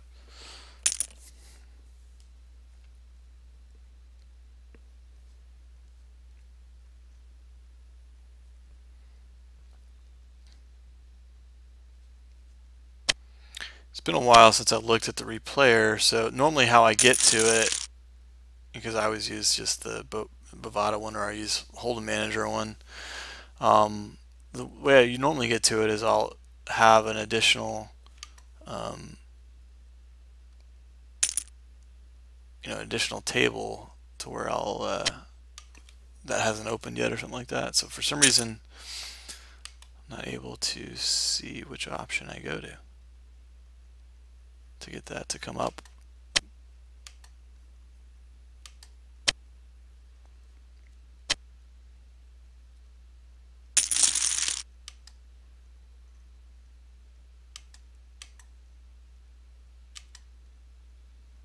There we go. Okay. Finally figured it out. I've got it going off the screen here. I'll bring it on as soon as I can locate it. Might be a while though. Got a little bit of backdoor equity and a couple scare cards on there if they have low pocket pairs there. But they are going to have those in their range a good amount of time when they're calling, so it kind of balances out against that.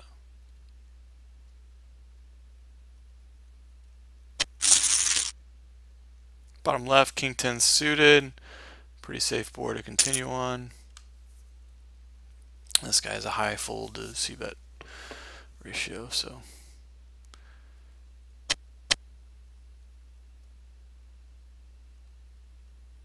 ace 5 offsuit in the cutoff. Got to open limp.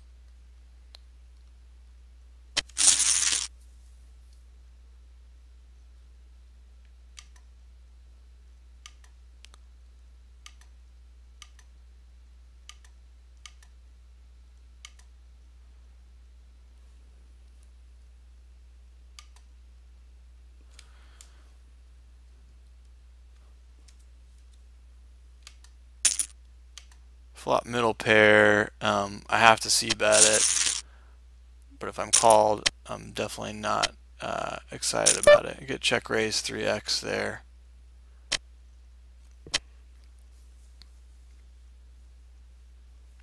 Not too thrilled about that either.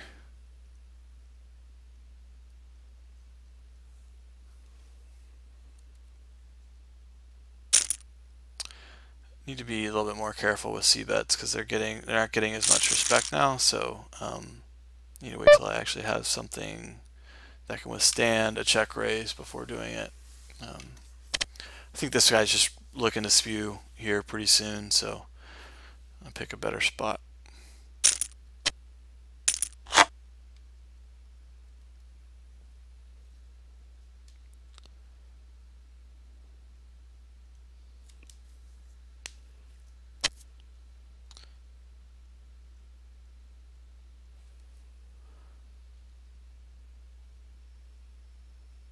Okay, so it does at least have the table name. Okay, so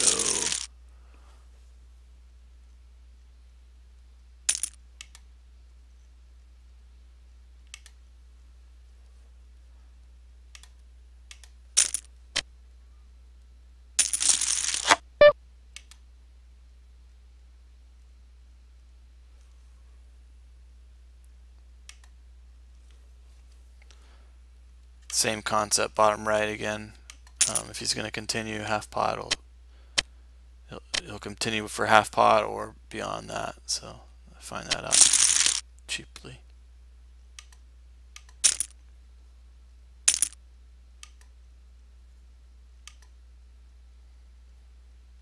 Here's the king queen hand.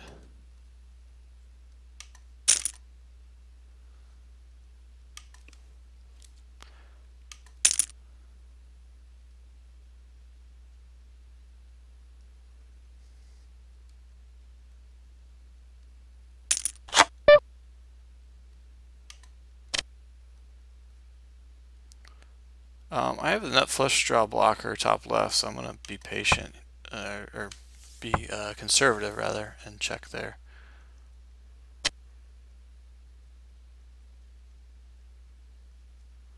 Bet the ace on the river.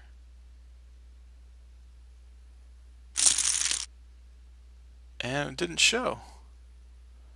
Why did that not show what he had?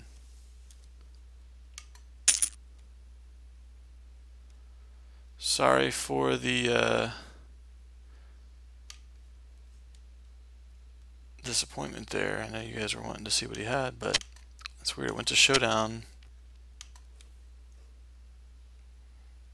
So even the disconnect must have affected that somehow. It's weird.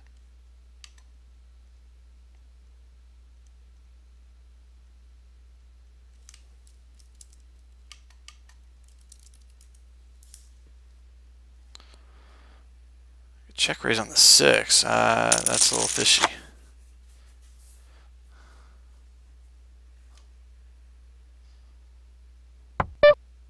Yeah. Wow. 2-6 offsuit.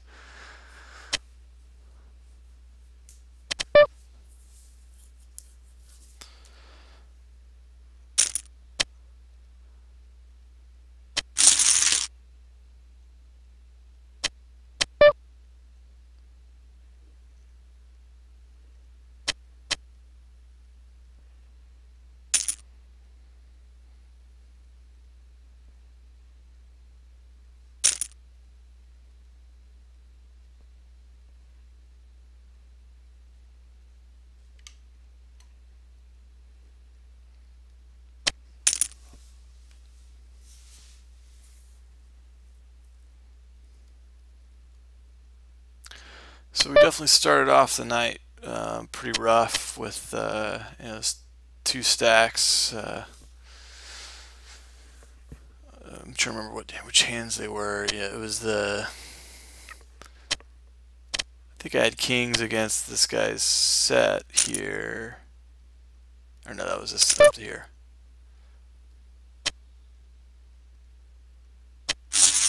but we've rebounded since then. And then there was one other queens versus ace king all in.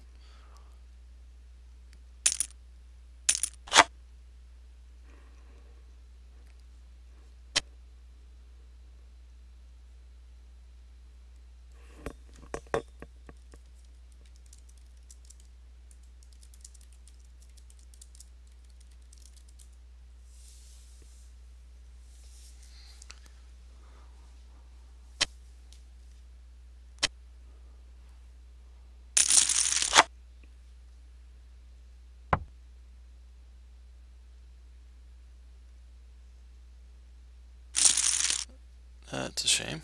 Didn't get to put anything in there with aces.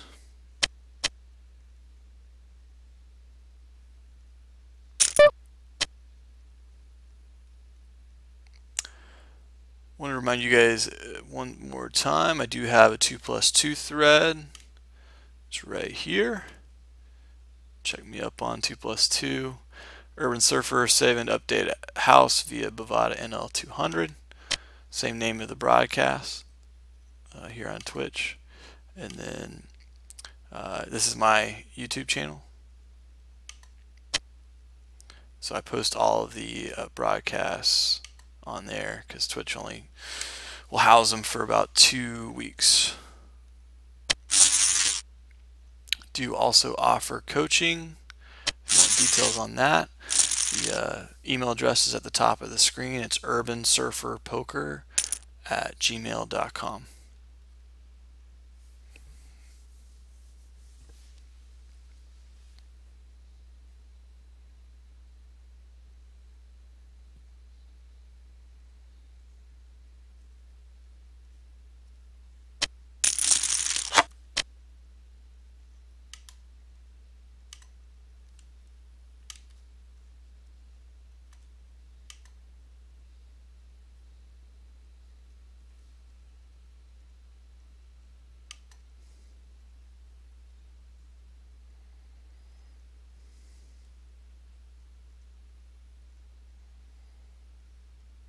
Ace-9 suited, bottom right here on the button. Do it to squeeze or not to squeeze?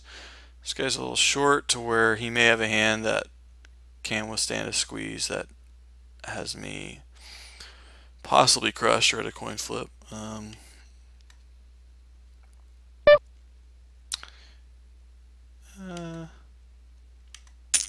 It's on the fence there. Almost decided on squeezing, but I kind of ran out of time to think it through. So this guy hasn't played many hands either.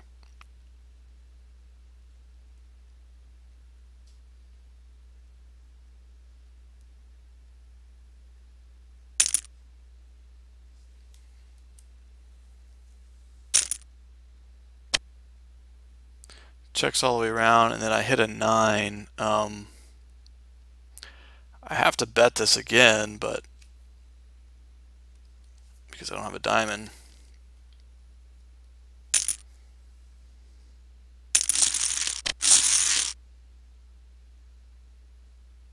I'd be surprised if he let a king check all the way around there.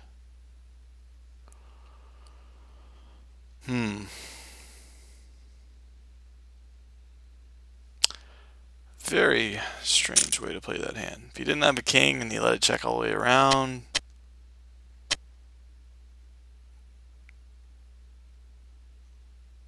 I can't see how I'm good here, but getting such a great price too. He got max value out of me on that one. Definitely interesting way to play that hand. That was more like a curiosity call than anything. I didn't think I was good, but didn't make sense with what he had, the way he played it.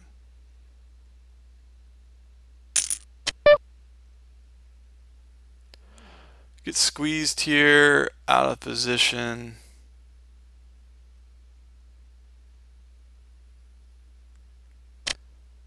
This guy, I'm almost waiting to be, until I get a hand to really kind of go back, because he's just really hard up to try to stack me, I think. So This table broke down.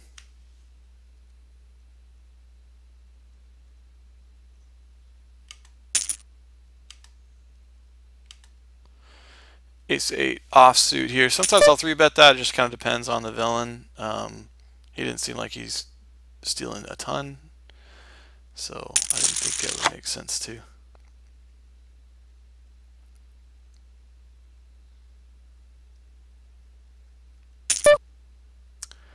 Calling here too. I'm not ahead a lot of the time. I am some of the time. We're going to chop sometimes too, depending on what the river comes, but oh, now the king got there. That's what I was banking on. That sometimes he has king queen, king jack that he's still going to continue with, but pretty sure well, didn't really consider that to be part of his range there, but he can't really continue again. He was kind of turning his hand into a bluff there, I guess. But once that river hits, it's really hard for him to bluff that too, because I can have that in my range.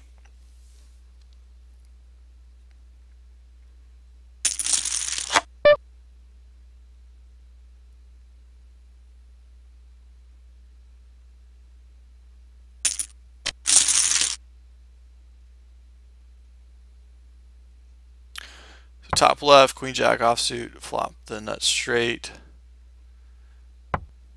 I'm going to play it fast on the flop if he c-bets here, which it looks like he will based on his stats.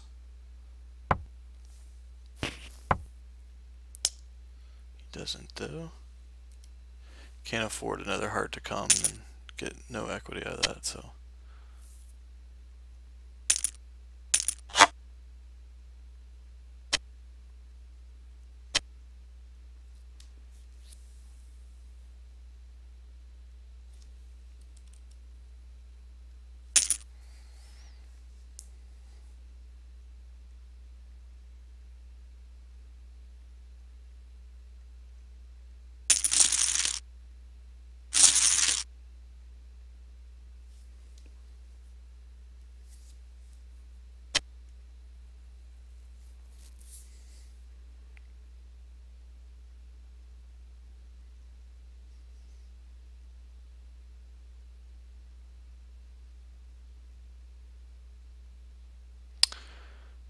Yeah, I may need to look into that as far as having. I have links to my 2+2 thread and to Twitch in my YouTube channel, but I don't know that I have the same from my Twitch channel. So thanks, Fat Kid from Up. I will look into doing that.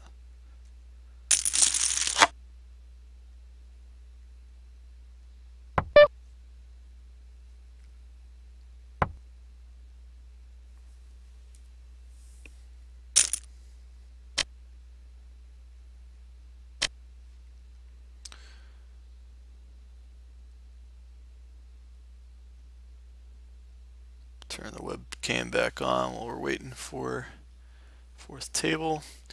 I may be wrapping it up here fairly soon anyway, but we'll see.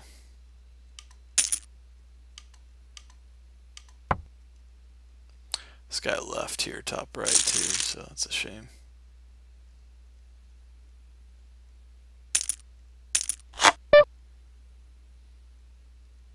I'm going to put in a light 4-bet here. This guy is not full into any steal attempts, so I think he's doing this light a lot of the time.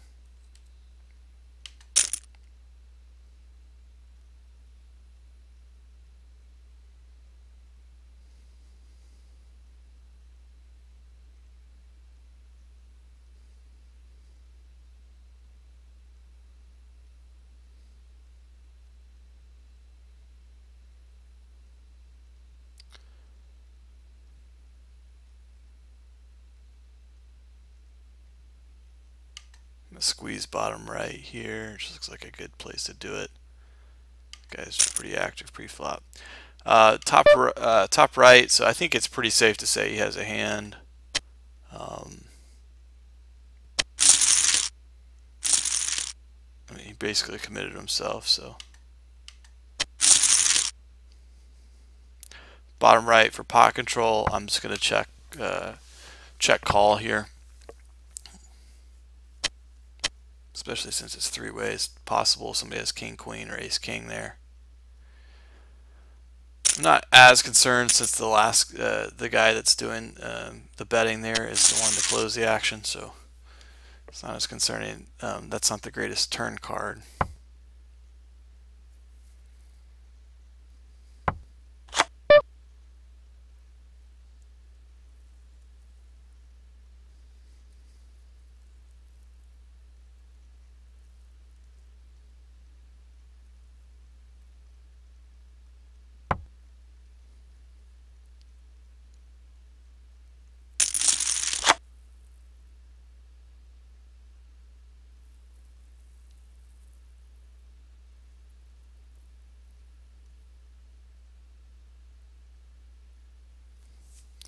He jams the river.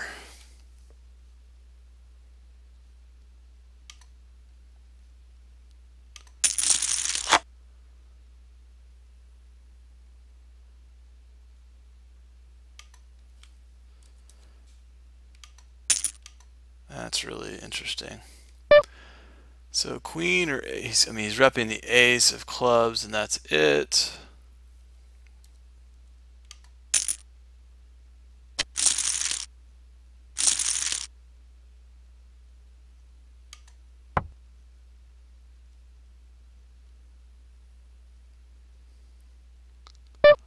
Is he turning his hand into a bluff here? I don't know.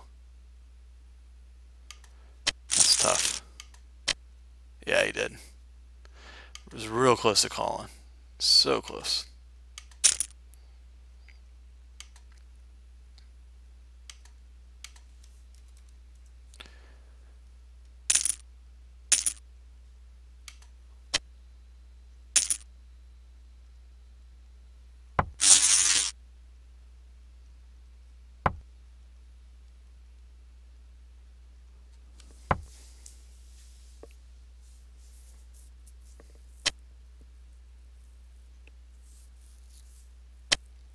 I almost contemplating putting a little blocking bet there too on the river.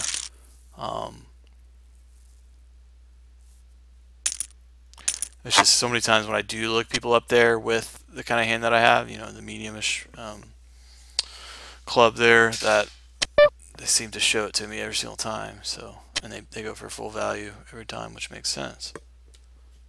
I hadn't seen too many people bluff at it there.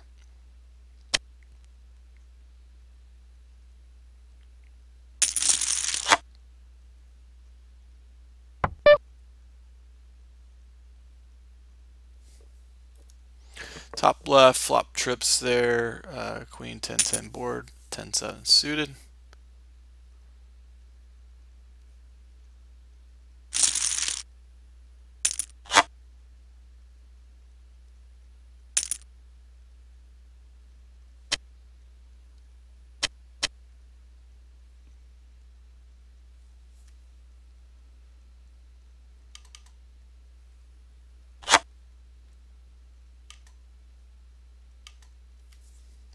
If I had more time, I may have made that call. It's just, you only have so much time online, so.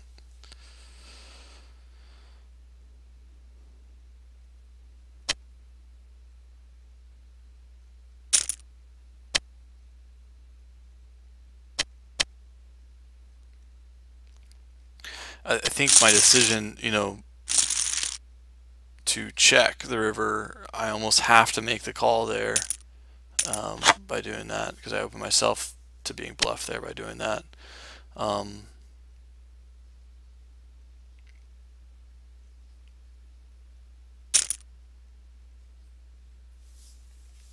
So if I decide to check there, I think I have to call. If I do the blocking bet and then get shoved over the top of, I think that maybe,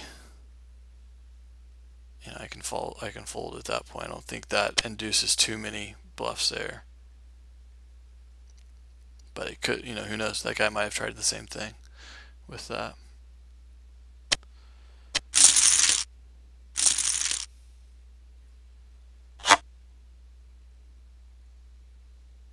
But yeah, sometimes we lay down the best hand.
5-7 suited under the gun. I'm going to open that up. I don't always, but haven't raised that many hands recently, I feel like, on that table, so starting to get a little tired, I can feel, so probably be in the session pretty soon here.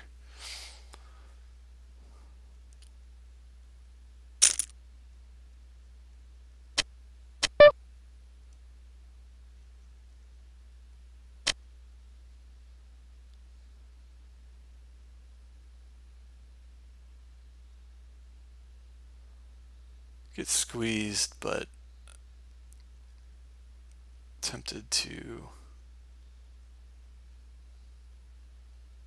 I haven't 3-bet yet, so I think I'll get a good amount of respect from that. This guy's 3-betted a decent amount so far.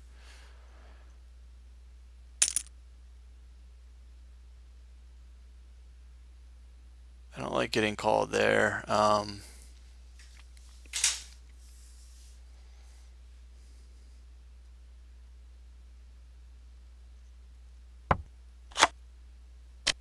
do like that turn card though.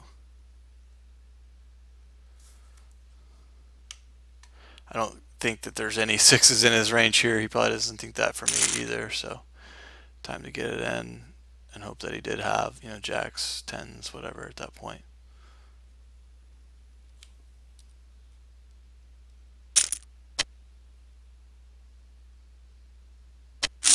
Looks like I may have ace king here and trying to get, yeah, I'm not really repping much here. I'm checking behind that flop and then shoving that turn. That's a really terrible river card for me, but that is poker.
Top right, I've got ace queen offsuit. I get called by a couple of short stacks. I'm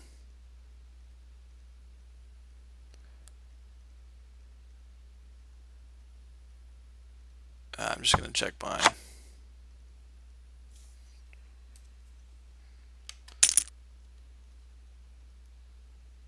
I just feel like if they have any sort of pair at all, they're going to get it in. You know, if I even bet half pot there, just don't want to commit myself.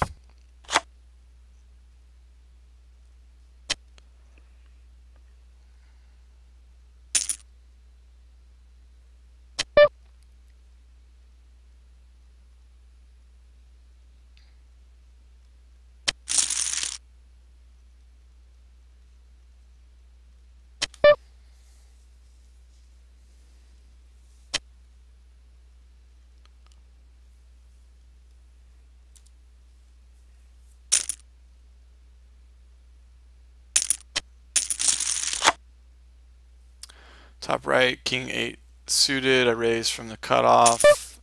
Get called in 2 spots. I have backdoor draw to flush. This guy leads out for 3rd pot, so I will raise that up. Sometimes they'll do that to find out where they're at. If they have a king there, you know, they want to find out if you have an ace. So.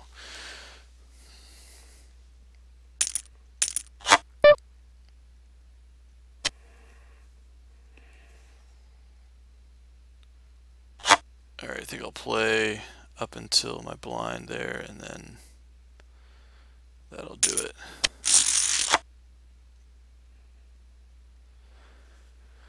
Appreciate you guys tuning in, and if you're watching this on YouTube, thanks for tuning in there. And again, you can subscribe to my YouTube channel or also to Twitch, and you'll get an alert whenever I am broadcasting on Twitch, at least. On YouTube, if you subscribe, you'll get an alert whenever I upload a new video there. All the broadcasts from Twitch I automatically update or upload there within a day or two normally. And then 2+2, come check me out there.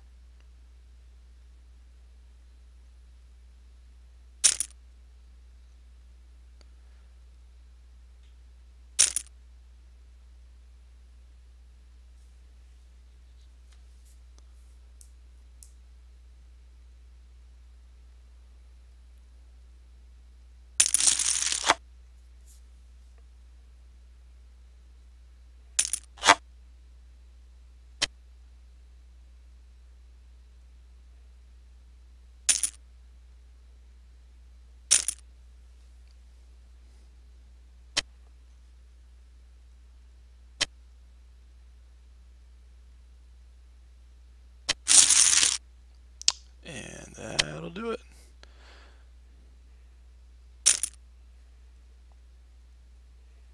Thank you guys. Urban Surfer signing off.